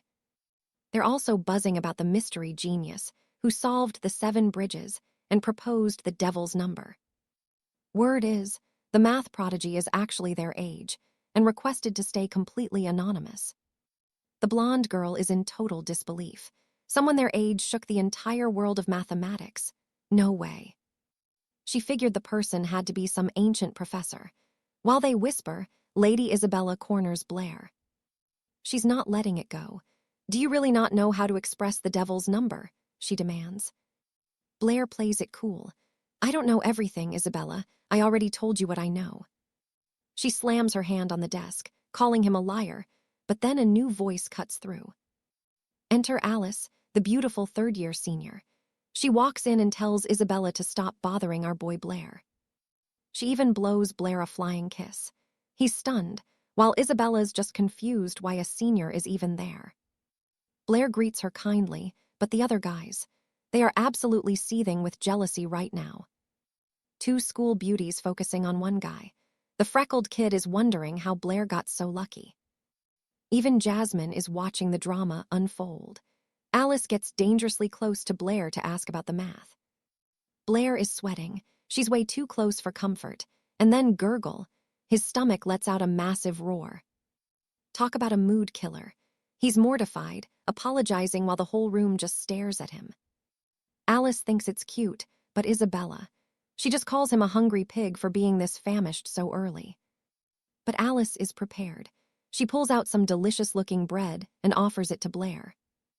I accidentally brought extra lunch, she says with a wink. Blair's mouth is watering just looking at it. He finally gives in. You're a lifesaver, Alice, a true friend, he says, accepting the snack. Not so fast. Isabella grabs his cheek, stopping him mid-bite. She's furious he's taking food from strangers. Blair tries to defend himself. The bread looked too good to pass up, but Isabella is seeing red. You should have asked me if you were hungry, she yells. Blair points out she would have just called him a pig. I don't care, she screams back. Then Alice chimes in, looking perfectly calm. She says it's only natural to help a once-in-a-lifetime genius like Blair. That really pushes Isabella's buttons. In a fit of jealousy, Isabella shoves her own bread at him. Take mine and give hers back. Blair is just sitting there, totally lost. Since when did Lady Isabella become so generous? Blair calls her out, straight up. He tells Isabella she's overstepping, reminding her they aren't exactly in a relationship that gives her that right. That hit a nerve. Jealousy flares as Isabella snaps, demanding he make a final choice right here, right now. It's her pastry or Alice's. He can only pick one. Alice just smiles, telling him it's fine to follow his heart, even if his heart wants hers. The air turns ice cold as the 2 girls lock eyes. A total standoff. Poor Blair, he just wanted a quiet breakfast. Instead, he's caught in a psychological war zone. These 2 are ready to tear each other apart over a snack. He has to do something. Fast. He grabs Isabella's bread, making her beam with a smug, I won expression. She starts gloating immediately, but Blair isn't finished. He grabs Alice's portion too and shoves both into his mouth at once. Bad move. He's turning red, sweating, and literally fighting for his life as he tries not to choke on the spot. He finally swallows, tears streaming down his face. Both are delicious, he wheezes, a true hero. His classmates are watching this disaster in pure horror. They're actually starting to worry about his sanity after a stunt like that. Isabella is oblivious, purely delighted that he wolfed down her food with such enthusiasm. But Alice, she's playing a different game. She leans in, wipes a stray crumb off his lip, and eats it herself. She licks her finger slowly, eyes locked onto his, and teases him for being such a messy eater. Total seduction mode. Isabella is practically vibrating with rage now. The flirtation is too much, she's about to blow. Saved by the bell, Alice bids him a graceful farewell and Blair. Yeah, his gaze lingers a little too long. Isabella catches him staring and points a finger like a death sentence. After class, we are talking. Blair can only nod in terror. She storms out, slamming the door hard enough to shake the stone walls. Finally, peace. He lets out the heaviest sigh of his life, but then, ow, someone pinches his cheek hard. It's his buddy Toby, demanding to know how Blair got so close to a high-ranking noble like Lady Alice. Blair explains they met the other night. Toby's mind goes straight to the gutter, forcing Blair to clear the air immediately. He explains it was at the Grand Scholars Summit, the one Lady Brittany took him to recently. Toby's eyes go wide. The one where they found the cursed cipher, but Blair cuts him off. The teacher's here. Back to the grind. Blair clears the advanced equations on the board like it's nothing. Brittany is impressed. She tells the class to break into groups for discussion, but then she leans in close to Blair. She slips him a small pastry. "For your breakfast," she whispers. "I heard you didn't eat this morning." Blair's stomach turns. More bread. He starts sweating again just thinking about the carb overload from earlier. He joins his group, trying to hide the snack, but Toby's sharp eyes spot it instantly. "Another one, Blair, really." Blair tries to dodge the question and focus on the math, but a girl in his group slams her hands down on the desk. This pink-haired noble girl demands the truth. Who was that mysterious genius spotted at the Scholars' Summit? She heard from Toby that Blair saw him. Blair glares at Toby, who suddenly finds the ceiling very interesting. "I only sort of saw him," Blair mumbles, trying to play it cool, but she isn't buying it for a second. She grills him on how you sort of see a legend. Meanwhile, Jasmine is in the corner, watching Blair very closely. Blair's excuse. He says he stepped out for a moment, and by the time he got back, the place was a madhouse. She's baffled. "You left during the most important discovery of the century. Why?" "Stomach issues," he deadpans. "Too much food." The group goes silent. Toby just starts picking his nose in disappointment. Toby can't believe he wasted such a golden opportunity, but the pink-haired girl steps in to defend him. She reminds Toby that just being invited to a noble event like that is a huge honor. Then, she turns to Blair with a request. She wants him to be her private tutor at her family's estate. "If you get tired, you can just stay over in our manor." Toby isn't buying the studious act. "Are you sure it's just math you want to learn?" She blows up at him, insisting she's just dedicated to her craft. Jasmine, however, looks like she's about to lose it. Finally, the day ends. The bell rings, and Blair makes a break for it, successfully dodging a vengeful Isabella. He finds a quiet spot to practice his mana control, but a voice cuts through the silence. "Since when do you care about magic?" He spins around, searching for the speaker, when a hooded figure suddenly materializes in front of him. Before he can blink, a blade is lunging toward his throat, cold steel against his skin. "Who are you?" he gasps. The hood falls back, revealing a striking woman with sapphire blue hair. This is not a friendly visit. The mysterious figure is revealed to be Lady Genevieve, and she's got a blade to his throat. "Don't move a single muscle," she growls. Alistair tries to ask what on earth possessed her to attack him, but she cuts him off. She isn't here for small talk. "You're the one who cracked the riddle of the 7 spires," she says. "The one who solved the demon S cipher." She's suspicious. Genevieve screams, accusing him of being a fraud, an imposter. Because let's be real, the old Alistair didn't have a lick of this talent. Alistair finally finds an opening. "Look, you've got so many questions, I don't even know where to begin," he tells her calmly. He introduces himself again, keeping it simple. In his head, he's definitely not mentioning the whole "I'm from another world" thing. Suddenly, yoink, she's grabbing his face, pulling his cheeks like they're made of clay. She's convinced he's wearing some high-level magical disguise. "My technique uncovers any mask, no matter how perfect it is," she boasts. But then, nothing, silence, just a very confused Alistair. His face stays exactly the same, just a lot redder because she's pinching him. Alistair has had enough and sweeps her leg. Down she goes. Genevieve loses her footing completely, flailing as gravity takes over. She braces herself, eyes shut tight, waiting for the impact. But the hard stone floor never comes. She opens her eyes, blinking in shock as she realizes she's suspended in midair. Alistair caught her, right before she hit the ground. Talk about a hero moment. Genevieve turns beet red, realizing how close they are. Alistair, he's a total statue, not even a flicker of emotion. Finally, she snaps out of her daze and tells him to let go. He obliges, but with a condition. Stop pointing that kitchen spoon at my neck. Yeah, it was a spoon, not a dagger, embarrassing. He looks her dead in the eye and states, I am Alistair. Genevieve is still a flustered mess, trying to regain her dignity. Once she finds her voice, she demands to know how he's suddenly a master of sacred geometry and the arcane arts. He explains that he is indeed Alistair, but not the man she remembers. Apparently, he just woke up changed after a long dream. He starts describing a realm without magic, a place of advanced technology and steel, a world he saw in his vision. In that world, people thought magic was just fiction.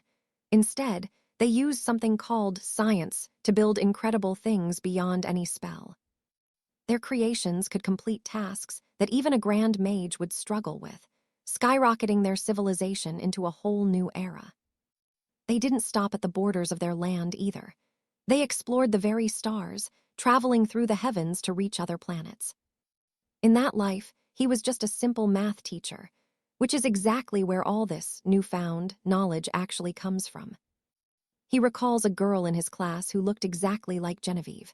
She raised her hand, eyes full of wonder, to ask a question. Can we really reach the stars? She asked. Are there other worlds out there?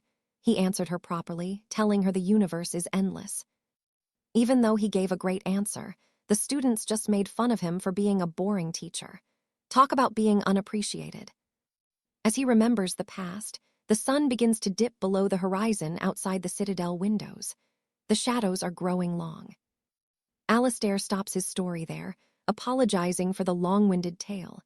He claims he just woke up with this talent and lost memories. Genevieve looks actually worried for him. He finishes his explanation and waits for her response, but she's silent for a moment.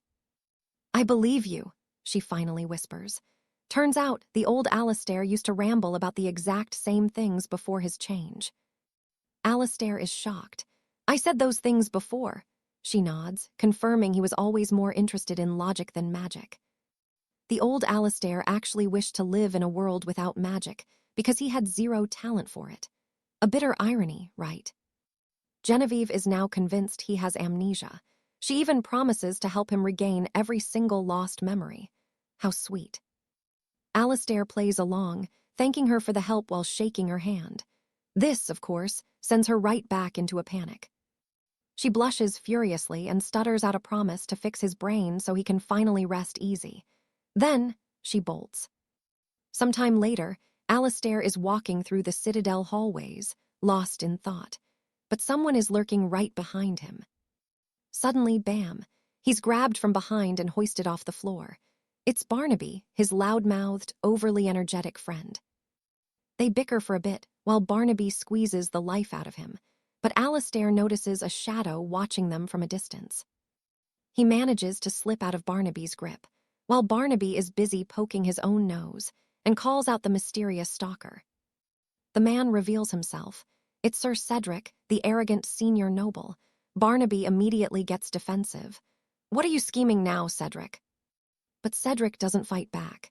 Instead, he bows his head low, offering a deep, unexpected apology for his behavior at the manor. He stands there, eyes downcast, sincerely asking for forgiveness for all the wrongdoings he committed against Alistair. Talk about a twist.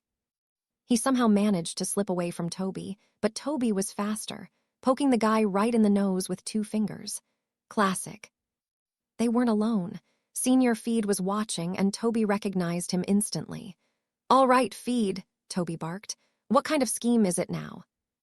Feed was acting incredibly suspicious, but then he actually bowed his head. He offered a genuine apology for every mistake he'd made. Back at the noble manor, Feed was still at it. He apologized sincerely, practically begging them to finally forgive all his past wrongdoings. The students are buzzing with confusion, watching the scene unfold. Arthur is just standing there, totally lost. Forgive you? For what exactly? He genuinely has no idea what's going on. It's awkward. Arthur's blank stare makes the girls in the crowd start whispering. Why is the proud Sir Felix suddenly bowing and apologizing like his life depends on it? Felix hands over a heavy, wax-sealed envelope. His brother, the new Duke of House Howard, wants Arthur there. It's an invitation to a secret, high-stakes meeting. Tonight, the entire Royal Mathematical Society is gathering. The new Duke is promising a breakthrough that'll shake the kingdom's scholarly circles to their very core. Felix bows low, but you can see the veins popping in his neck. He's fuming inside. Still, he plays it cool, practically begging Arthur to attend the event. Thomas pulls Arthur aside with a worried look. "Don't go, mate. Felix is definitely up to no good again." But we know how Arthur's mind works. He reads the letter again, weighing the risks. Danger? Oh, definitely, but Arthur's curiosity is a monster. He's going to that estate, trap or not. The Howard estate is packed with the elite. Nobles and rich scholars are everywhere, all huddled in their little circles, whispering about the new Duke. The mansion is massive. Honestly, it's pretty intimidating. Arthur takes a deep breath. "I'm here now," he thinks. "Let's see what this is all about." Ouch! Suddenly, someone grabs his ear and twists it hard. Arthur yelps in pain and turns to find Lady Isabella looking absolutely murderous. "Leaving me at the academy? Really?" She's fuming. Just then, Countess Beatrice arrives, and man, she knows how to make an entrance at a party. Beatrice looks incredible, pure noble elegance with a hint of a tease. She tells Arthur they were scouring the whole school for him earlier today. Arthur asks if she got the same letter. She just laughs. "Arthur, darling, the news that House Howard is talking tonight, the whole kingdom knows. It's the event of the season. Every scholar worth their salt is here." But then she drops a bombshell that makes Arthur's blood run cold. Every big name in the math circle showed up, but get this, Arthur is the only one who got a personal, hand-delivered invitation. Everyone else just heard the rumors. Weird, right? Arthur is starting to feel like a moth flying into a very expensive flame. But before he can think, someone else starts playing with his ear. His face goes bright red. It's Alice. She's here too, and she's being, well, typical Alice, totally ignoring the tension and flirting in front of everyone. She starts rubbing his ear where Isabella pinched it, which is the ultimate power move. Isabella is losing it, like literal steam coming out of her ears. "I barely even touched him," Isabella snaps, eyes flashing. Alice just pouts playfully. "Oh, but it's so red." Poor Arthur must be in so much pain. Arthur is sweating. These two are about to throw hands right in the middle of the Duke's lobby. Luckily, Beatrice steps in before the sparks turn into a fire. "Save the fighting for later, girls." She leads them toward the briefing hall, though the daggers they're staring at each other, terrifying. They walk in and Arthur stops dead. He notices something immediately. The famous 7 Bridges painting. It's been taken down. Only a blank picture frame remains on the wall. Beatrice looks at it, her eyes narrowing. She wonders what Alistair is planning to do to fix this mess. "Wait, you know the Duke personally?" Arthur asks. She sighs. "Nothing deep. We were just classmates back in our academy days." Alistair was supposed to be the star teacher at the academy, but 3 years ago, he just vanished. Poof. Gone without a single word to anyone. Now he's back as the powerful head of House Howard. Arthur leans in, curious. "So, what kind of man is he, this Duke Alistair?" Beatrice thinks for a long second. He was unique. A man who only ever had room for mathematics in his eyes. Everything else was secondary. Deep inside the mansion, Duke Alistair sits at his desk, buried in paperwork. Felix walks in, looking like a nervous wreck. "Everyone's here, brother. They're waiting for you." Alistair doesn't even look up. He just cracks a dry joke about how being late only increases a date's expectations. He's playing it cool, but he's focused. Then he asks the real question. "Did the man you spoke of show up? Is he in the hall?" Felix is shaking. There are so many people out there. I can't be 100% sure if Arthur actually made it. Alistair stands up and puts a firm hand on his brother's shoulder. "Easy, Felix. I'm not our father. You don't have to live in fear anymore." He looks toward the doors, eyes sharp. "It's time. Let's go out there and show the world that House Howard is starting a brand new chapter." The main hall is a sea of fine silk and expensive wine. Hundreds of people are socializing, the tension and excitement thick in the air. Suddenly, a man shouts from the balcony, "They're here!" The Howard brothers have finally made their grand entrance into the venue. Alastair walks in like he owns the world, graceful, calm, and solid as a rock. Meanwhile, poor Felix is nervously shuffling along behind him. The crowd goes dead silent. They're all staring at the new head of the house, shocked by just how young he really is. Alastair takes the stage and starts the meeting. "Welcome, guests. I'm truly thankful you all came for this briefing on such short notice. I am Alastair Howard." He gives a perfect, respectful bow to the crowd. The room is captivated, hanging on his every word. Beatrice watches him from the crowd, stunned. He's changed so much in 3 years. His clothes, his speech, his entire presence is different. He doesn't waste time with small talk. He pulls a book from his coat. "I'll get right to the point, since you've all been waiting so long already. But first, I have to be honest about my family's past." Arthur's eyes are locked on that book. He knows something big is about to happen. Alastair holds it up for everyone to see. This book contains a note from the very first Duke of House Howard, a truth hidden for generations. The crowd gasps as he opens it. The note explains that the first patriarchs were obsessed with solving the 7 bridges mystery back in the day. They didn't just study it. They tried to force a solution by repeatedly walking those 7 bridges over and over, like men possessed. Back then, the great master searched for an answer. Though the solution eluded him for years, the first Duke remained resolute. He refused to yield. Then, a breakthrough, he performed a sequence with 0 repetition. He was certain he'd finally cracked it. Overjoyed, he announced his triumph instantly. He promised the entire kingdom he'd demonstrate the feat the very next morning. At that moment, pride blinded him. He was so consumed by his own success that he didn't even stop to double-check his work. He went public before verifying anything. But that night, as he stood upon the stone bridge to confirm the path, he froze. The realization hit him like a cold blade. He hadn't solved the riddle at all. He'd made a catastrophic, fundamental error. He'd simply misremembered his own steps. The perfect route was nothing but a memory lapse. He hadn't found anything. The weight of it was crushing. Tomorrow, he'd be the laughingstock of the continent. Unable to bear the disgrace, he took his own life. It was a tragic end, a desperate act to atone for his public lie.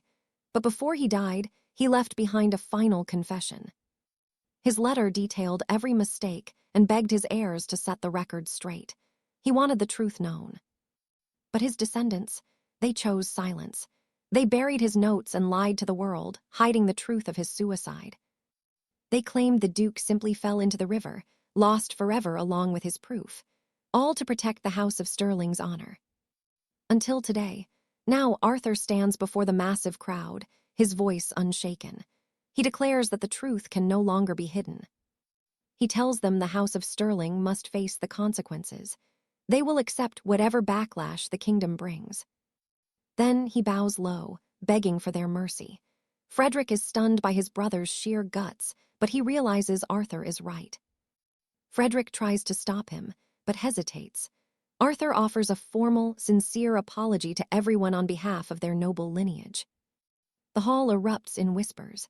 Shockwaves ripple through the high society guests as they struggle to process this massive revelation. Watching from the shadows, Julian sees Arthur's resolve. He realizes the new Duke is a man of incredible, decisive action. The House of Stirling had lied for centuries about the labyrinth. Julian is impressed. Arthur actually had the courage to come clean. This truth puts a heavy burden on future generations, but the first Duke's actual honor, it's finally been restored. A noblewoman in a velvet hat speaks up. She asks if Arthur disbanded the Order of Ciphers as penance for this lie. The new Duke confirms it. It was partly for atonement, but there was a much bigger reason, the terrifying devil's number. She asks if the mystery remains unsolved. Arthur shakes his head. It's not about lack of skill or talent. He makes a bold claim. The reason they haven't found the devil's number is simple. It doesn't even exist. Julian is stunned. The other guests demand an explanation. How could such a legendary number be a myth? Arthur doesn't flinch. He tells them it doesn't exist within their current laws of logic. This realization is why he shut down the cipher order. A young scholar in the crowd asks if the number is truly beyond human understanding. Arthur smiles. He reveals it isn't unsolvable. It's just a doorway to a new world of thought that no one has dared to explore yet. He states that if they want answers, they need to look elsewhere. They need to find the one who proposed it. The man behind the mystery is Julian, a humble student from St. Jude's Academy. The crowd immediately starts buzzing. Julian, who is he? The guests whisper, wondering about this mysterious commoner who outsmarted the greatest masters. Arthur continues, explaining that Julian kept his identity a secret out of modesty, begging the Duke to hide his name. But Arthur is firm. He tells the people that Julian must step forward and lead the kingdom into a new era of discovery. Beatrice looks around, trying to find Julian in the crowd to ask him what's next, but the boy has vanished. He's gone, without a trace. Frederick leans in and tells his brother that the genius is nowhere to be found. Arthur isn't worried. He thought Julian's curiosity would bring him out, but he underestimated the boy's desire for peace. With a confident smirk, he says that Julian will come to him eventually. Frederick is just baffled by his brother's certainty. Later, back at the Royal Academy, the halls are buzzing with gossip. The girls can't stop talking about the latest scandal. Everyone knows now. Julian is the mastermind behind the devil's number. The whole school is demanding he speak out. Julian is fuming. He can't believe Arthur shifted the entire kingdom's attention onto him just to save the sterling name. Suddenly, Thomas pokes him in the ribs, calling his name. Julian snaps back, saying he knows nothing about any numbers. But Thomas wasn't even asking about that. He just points silently toward the front of the classroom. Julian looks up and his heart sinks. Standing there is a mountain of a man, Professor Thorne, their history teacher. Julian panics. He wasn't paying attention at all. Thorne glares down, acknowledging that the boy might be a genius in logic. But does he have a grudge against history? Because Julian is currently failing every single one of his tests. Arthur tries to play it cool, claiming his memory of the lesson is still a bit foggy. But Master Alaric isn't buying it.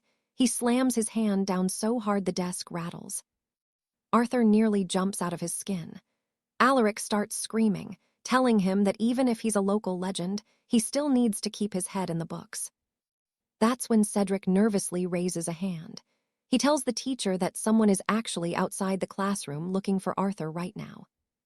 Alaric barks at him for the interruption, but Cedric won't stop pointing. He is absolutely persistent about the visitor. The teacher doubles down, shouting that absolutely no one, not even the High Chancellor, is allowed to interrupt his lecture while he is teaching.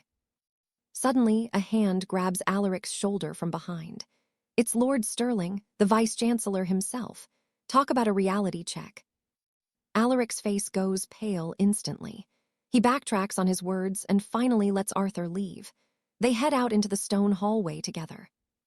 Another high-ranking official is waiting there, dressed just like Stirling. The Vice-Chancellor flashes a warm smile, but the atmosphere is heavy. Arthur feels defeated. He knows exactly why they've come for him. They want the secret of the forbidden ratio. Stirling admits the entire kingdom is waiting for an answer. The pressure is mounting, leaving them no choice but to beg for Arthur's help. Arthur hesitates, but the official next to Stirling cuts in. They really need him, and they promise no harm will come to him. Arthur doesn't miss a beat.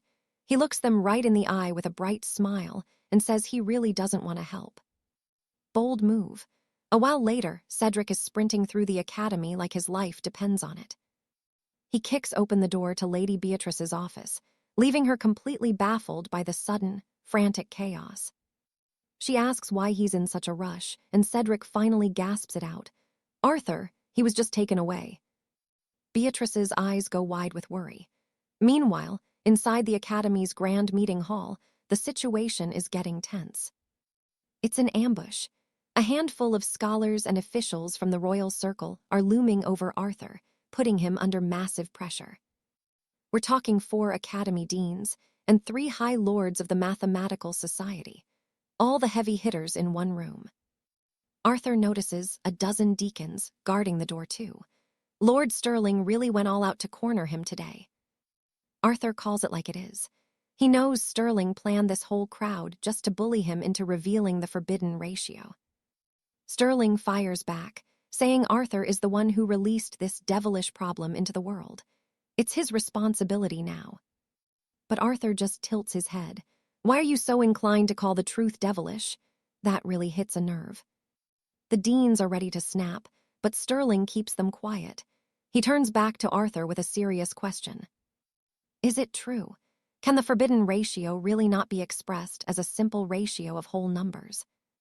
Arthur drops the hammer. It's not just that one number.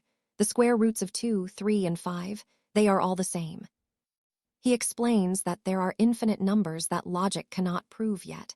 He can only give them a tiny glimpse of the truth. The elder looks horrified. What do you mean? Are you saying we have been wrong for centuries? Arthur stays calm. In mathematics, this is normal. Everything changes. As long as we find proof, we can expand our world.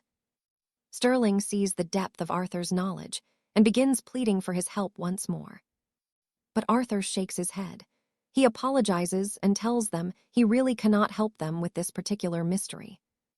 He knows what they are truly afraid of. If he is right, the foundation of everything they have believed will crumble.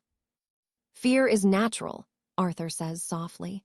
He tells them about his hometown, where generations chase the truth despite the terror. It's because we fear the unknown that we should want to understand it.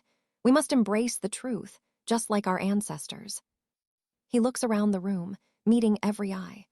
I believe the mathematics community is strong enough to face this challenge. Because in the end, the history of man is nothing more than a hymn of courage. Sterling is stunned. The words hit him like a physical weight. The entire room goes silent for a moment. Then, suddenly, they all bow their heads to him. The vice-chancellor is completely taken aback by Arthur's wisdom. Sterling admits Arthur is right and apologizes for their brash behavior. He's truly humbled by the boys' guidance. The kingdom will always remember your contribution, he says. Arthur tries to assure them it's fine, but then... Crash, the heavy door literally flies into the room. It levels a scholar and smashes a chair into splinters. Everyone freezes in shock. What could cause a door to fly out at such a terrifying speed? It's Lady Beatrice. She is absolutely glowing with immense magic power, and she looks ready to burn the building down. She has twin whirlwinds spinning in her hands, looking like a goddess of war. What did you do to Arthur? Arthur immediately throws his hands up to calm her down. Wait, I am right here, I'm okay. As she stands there fuming, Arthur embarrassingly informs her that the scholars only wanted to talk. After realizing she totally lost her cool, Lady Beatrice starts panicking and bows deeply in apology to the high deans. Lord Calvin just waves it off. He gets it. Arthur is her star pupil, and they did kind of spirit him away without warning. Beatrice is left speechless, standing there in the most awkward silence you can imagine. After that chaotic meeting, they head back. While walking through the stone corridors, Beatrice admits the truth. She only charged in because Thomas told her Arthur had been taken. She genuinely thought he was in danger. Arthur just sighs, reassuring her that he can handle himself. I mean, who would be dumb enough to attack a student in broad daylight at the academy? No one. But Beatrice has something else on her mind, something big. She turns to him, eyes full of suspicion. She demands to know why he unleashed the forbidden cipher on the world of mathematics. Talk about a bombshell. Arthur tries to play the innocent student card, claiming he was just following academic tradition by asking a simple question.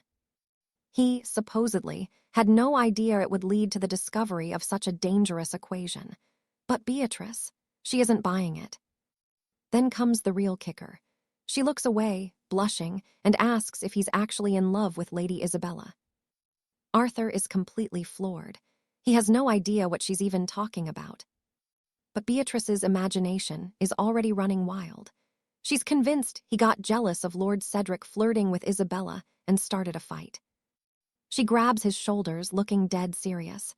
"Don't worry," she whispers. "Your secret is safe with me. I support you." Arthur is sweating bullets, trying to explain that she's got it all wrong, but she bolts to her office before he can speak. He's left standing there with a clueless look on his face, completely petrified by how badly she's misunderstood things. That night at their manor, Arthur is busy in the kitchen. He's whipping up some hearty dishes from his Northern Highlands home. He's still shaking his head over Beatrice's wild theories, planning to explain everything later. But then, Lady Isabella just appears. Arthur is beyond confused. Why is she in his kitchen? Beatrice chimes in, explaining she invited Isabella over to study the forbidden cipher. "Oh, and you should try his cooking," she adds. Arthur asks if she's a wind mage. Isabella corrects him, stating that Beatrice is actually a high-level master of the ethereal winds. Arthur mentions he's trying to build a frost box, but he needs a high-ranking water mage to pull it off.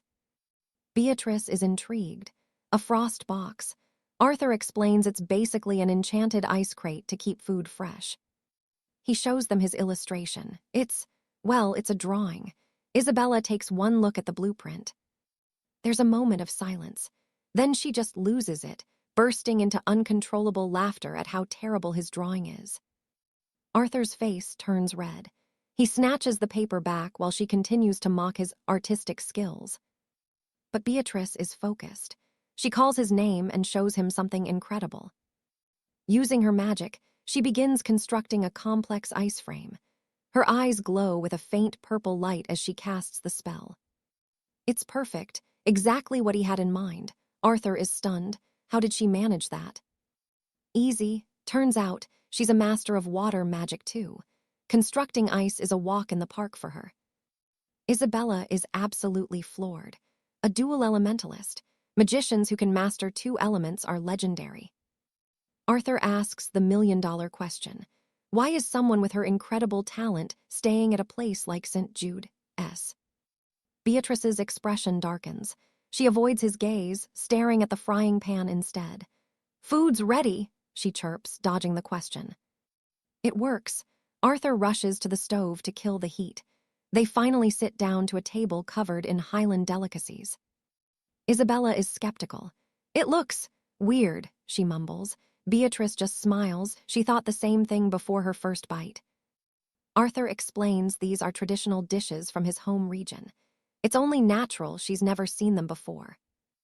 After all, he's never invited her over to eat until now. Isabella tries to act cool, hiding how much she actually wants it. She stubbornly declares she wouldn't touch his food even if she were starving to death. But, yeah, that doesn't last. A few minutes later, she's practically inhaling the meal. One taste of those savory spices and she's in another world. Once she's finished, Arthur can't help but smirk. "Weren't you the one who said you'd rather starve?" Big mistake. Isabella grabs his ear, nagging him for making the food so delicious while he yelps in pain. Watching them bicker, Beatrice can't help but laugh. It's such a lively scene. "You know," she smiles, "I really think you two are a perfect match." Total silence. Both of them freeze. Isabella snaps back. "I'd never match with a pervert like him," while Arthur grumbles about her being an arrogant, noble girl.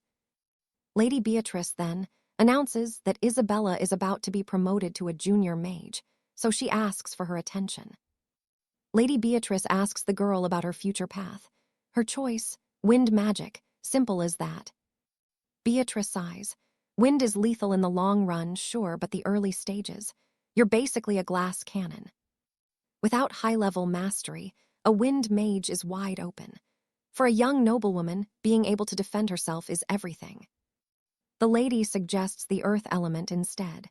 It's the ultimate shield, the absolute peak of magical defense. But Isabel pouts. Those earth magic robes, way too ugly. Arthur just rolls his eyes internally at her fashion sense.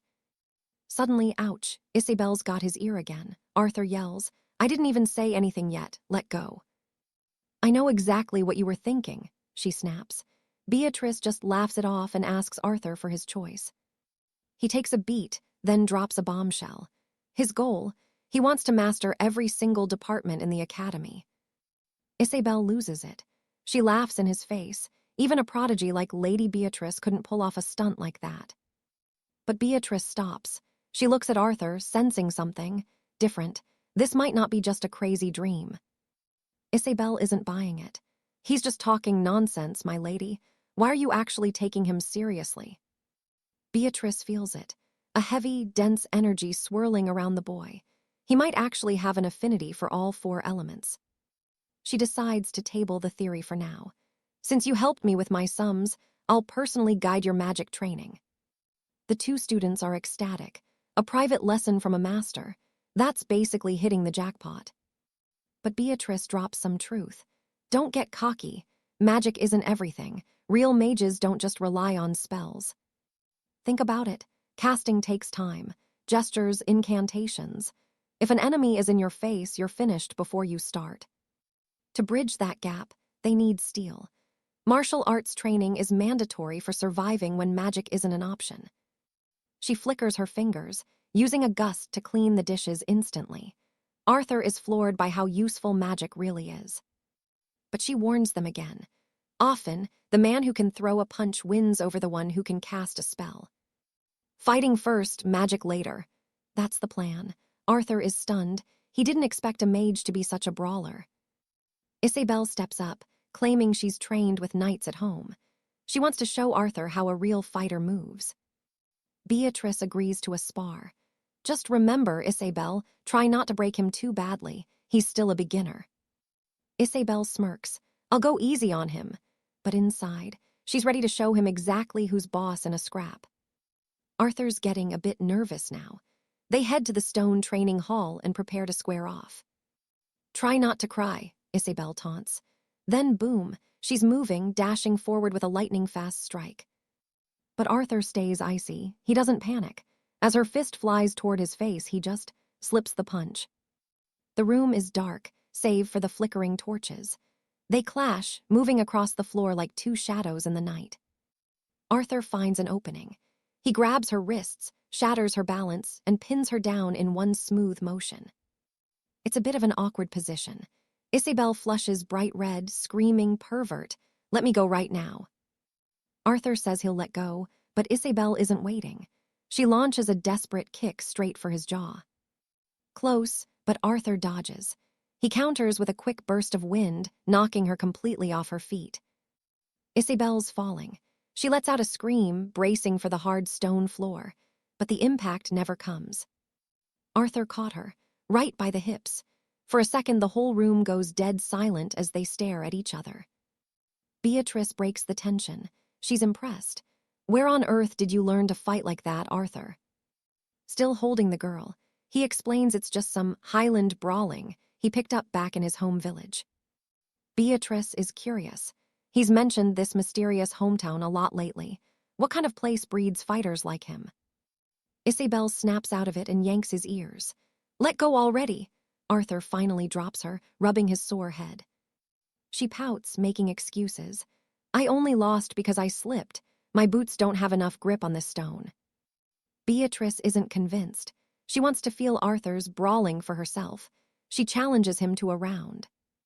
Arthur hesitates. I don't have much control with this style, my lady. I might actually hurt you. Beatrice just smiles. Don't worry about me. Arthur takes a breath, readies his fists, and lunges. He strikes hard, but Beatrice is a wall. She blocks it effortlessly, her posture perfect as she guards her form. Arthur's distracted for a split second by her. Let's say, impressive figure. He remembers his old coach's warning. Against a true master, you won't even realize you've lost until you're staring at the ceiling. He was right. A sharp strike hits his neck. Everything goes black. Beatrice catches his falling body before he hits the ground. Setting Arthur down gently, Lady Genevieve watches as Beatrice spirals into a total panic, desperately asking if the boy is actually going to be all right. Genevieve smiles, telling her it's clear she really does care for him, before explaining that he's just knocked out for a bit and will wake up soon. Beatrice turns betrayed and tries to stammer out a denial, but Genevieve isn't buying it. She knows exactly how Beatrice feels about young Arthur. Beatrice is absolutely floored. frantically trying to deny that she could ever have feelings for such a shameless pervert. She tells her to stop talking nonsense, but Genevieve just chuckles, saying there's no point in lying because liking him isn't a crime. In fact, Genevieve admits she feels the exact same way, but before they can dive deeper, something wild interrupts the moment. It's Arthur. Even while unconscious, his hands start wandering onto Genevieve, leaving Beatrice completely and utterly horrified. She thinks he's been faking it this whole time, but the poor guy is only just starting to open his eyes. Fast forward to the next day, Arthur is a walking mummy of bandages, complaining about the pain while his buddy Barnaby asks what the hell happened. Apparently, he got injured while sleeping over at Lady Genevieve's manor, but he makes up some lame excuse about falling. The truth, a terrifyingly strong woman pinned him to the floor the second he woke up because she thought he was groping Genevieve on purpose. He was literally begging for mercy as his hand started to crack, while Genevieve weakly tried to get her to let go. No luck. Beatrice's insane strength won out, and she snapped his hand like a twig. That's when Arthur realized Genevieve isn't just a scholar. Her movements suggest high-level combat training usually reserved for elite knights. In this kingdom, commoners don't just get access to martial arts, high magic, or advanced mathematics from a young age. He's left wondering about her real identity until Barnaby snaps him out of it, claiming he's finally mastered the twin fireball trick Arthur taught him. Arthur is genuinely shocked he learned it that fast, so Barnaby offers to give him a live demonstration. He starts chanting the incantation, drawing every ounce of mana from deep within his soul. Arthur leans in, actually excited to see some real progress, as Barnaby finally finishes the spell. Boom or not, Arthur is stunned, but not because it was good. It was honestly pretty pathetic. Barnaby proudly shows off two tiny, flickering sparks that look like they struggle to light a candle. To keep the poor guy's spirit alive, Arthur fakes a smile and tells him his mana capacity is definitely looking better than before. He keeps his disappointment hidden, but the awkward silence is broken when a delicious-looking cake suddenly appears. It's Lady Clarice. She heard about his accident and rushed over with treats to help him recover. She figures he probably skipped lunch, so she brought the cake specifically for him to enjoy. She immediately scares Barnaby off, telling him he's clearly eaten enough, leaving her alone with our bandaged hero. Arthur tries to be polite and refuse, feeling bad for always taking her food, but he's clearly tempted. Clarice asks if it's good, and Arthur admits her baking is the best in the realm, before asking if she's eaten yet. She completely ignores the question and demands Arthur answer one of hers instead, to which he cautiously agrees. "Do you like Beatrice?" she asks point blank, making Arthur literally choke on his cake in pure shock. He asks why she'd even bring that up, and she realizes someone else must have already grilled him about it. She waits with bated breath, but Arthur just wipes his face and calmly states he's only got eyes for his magic studies right now. Clarice calls that a cold-blooded answer, but then she says it's actually fine, leaving Arthur totally confused. Without a word, she leans in and plants a kiss right on his cheek. Before he can even process what just happened, she simply whispers that she'll be back to play later and vanishes. His classmates witness the whole thing, and now officially label him the senior slayer for charming both Beatrice and Clarice. The next day, Arthur heads to the great royal library, trying to shake Clarice's words out of his head. He decides to focus on the task at hand, realizing he's already burned through almost every book on the ground floor. After a long session of cramming, he stretches his tired arms and decides it's time to level up. He's heard the second floor holds the truly advanced grimoires, so he makes a beeline for the reception desk. Behind the counter sits a purple-haired woman who looks like she'd rather be anywhere else. Arthur slides his identification over and asks for access to the restricted upper level. She glances at his card, scoffs, and tells him it's for junior mages only, and he's just a lowly apprentice. He explains he hasn't taken the official exam yet and asks if there's any other way in. She just rolls her eyes, telling him someone at his level wouldn't even be able to read the titles of those books, which definitely strikes a nerve. Just as he's about to leave, a familiar voice calls out his secret title. It's Lady Beatrice, stepping in to offer her support while the other woman quickly makes her exit. Realizing Beatrice knows this mysterious man, the woman explains his desperate situation, begging the lady to talk some sense into him. Beatrice lays it out straight. He either needs the rank of adept mage or must prove a brand new magical discovery just to gain access to the tower's second floor. And let's be real, the odds of him succeeding are practically zero, so she begs him to focus on his mana training instead to reach the rank naturally. Arthur isn't backing down, though. He insists on taking the certification, claiming he's figured out a way to completely revolutionize frost magic. She warns him, this is a massive gamble. If he fails, the Mage Guild will blacklist him forever, cutting him off from every resource they have.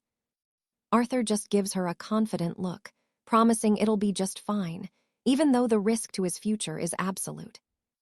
Beatrice is clearly terrified for him despite his calm words, but seeing that look in his eyes, she finally gives in and agrees to let him take his shot.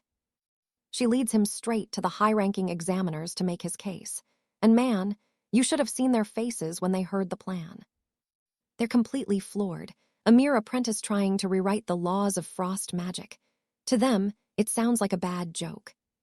The bald examiner, Lord Barnaby, scoffs, thinking it's just another fraud trying to trick the guild, since frost magic was supposedly perfected centuries ago. Lord Julian, the man in blue, tells Beatrice to warn Arthur one last time. If he fails this, the guild's penalty will be brutal. Beatrice hears them out, but she's standing her ground, insisting that they should give him a fair chance to show what he's discovered. Finally, the examiners relented. They gestured toward the testing chamber and told her to bring the boy inside to begin. Arthur steps in, tightening his mask to keep his identity hidden, and politely greets the two lords who barely even acknowledge his presence. And the moment Arthur introduces himself, Barnaby's head snaps up. He finally recognizes exactly who he's dealing with. Arthur calmly states his goal: a new frost technique that could amplify the element's destructive power far beyond anything currently in the archives. Barnaby loses it, screaming at him. Why is he back after he shattered their precious rune stones during his last disastrous visit? He tries to convince Julian to move this to a reinforced vault, remembering the chaos Arthur caused before, but Julian is way too stubborn for that. Julian calls him a coward for being scared of a simple apprentice and mockingly orders Arthur to hit him with his magic. Big mistake. Arthur doesn't hesitate. He starts drawing in every ounce of mana from the air surrounding him. He absorbs the energy through his entire being, his eyes glowing with a terrifying mix of frost and flame. Julian's jaw drops. This kid is a dual caster. He snaps at Barnaby, asking why on earth he kept that little detail a secret. Barnaby doesn't even answer. He's too busy casting every defensive ward he knows, while Arthur merges the two clashing elements in his palms. The reaction is instant. Melting ice creates a high-pressure steam that launches a jet of flame at a velocity that's just insane. Barnaby panics, realizing history is about to repeat itself, and tries to brace for the inevitable explosion. The sheer power of the spell erupts, drowning the entire room in a light so blinding it rivals the midday sun. And that's where our journey ends for today. Don't miss out on the aftermath. Hit that notification bell and subscribe to the channel so you're ready for the next part.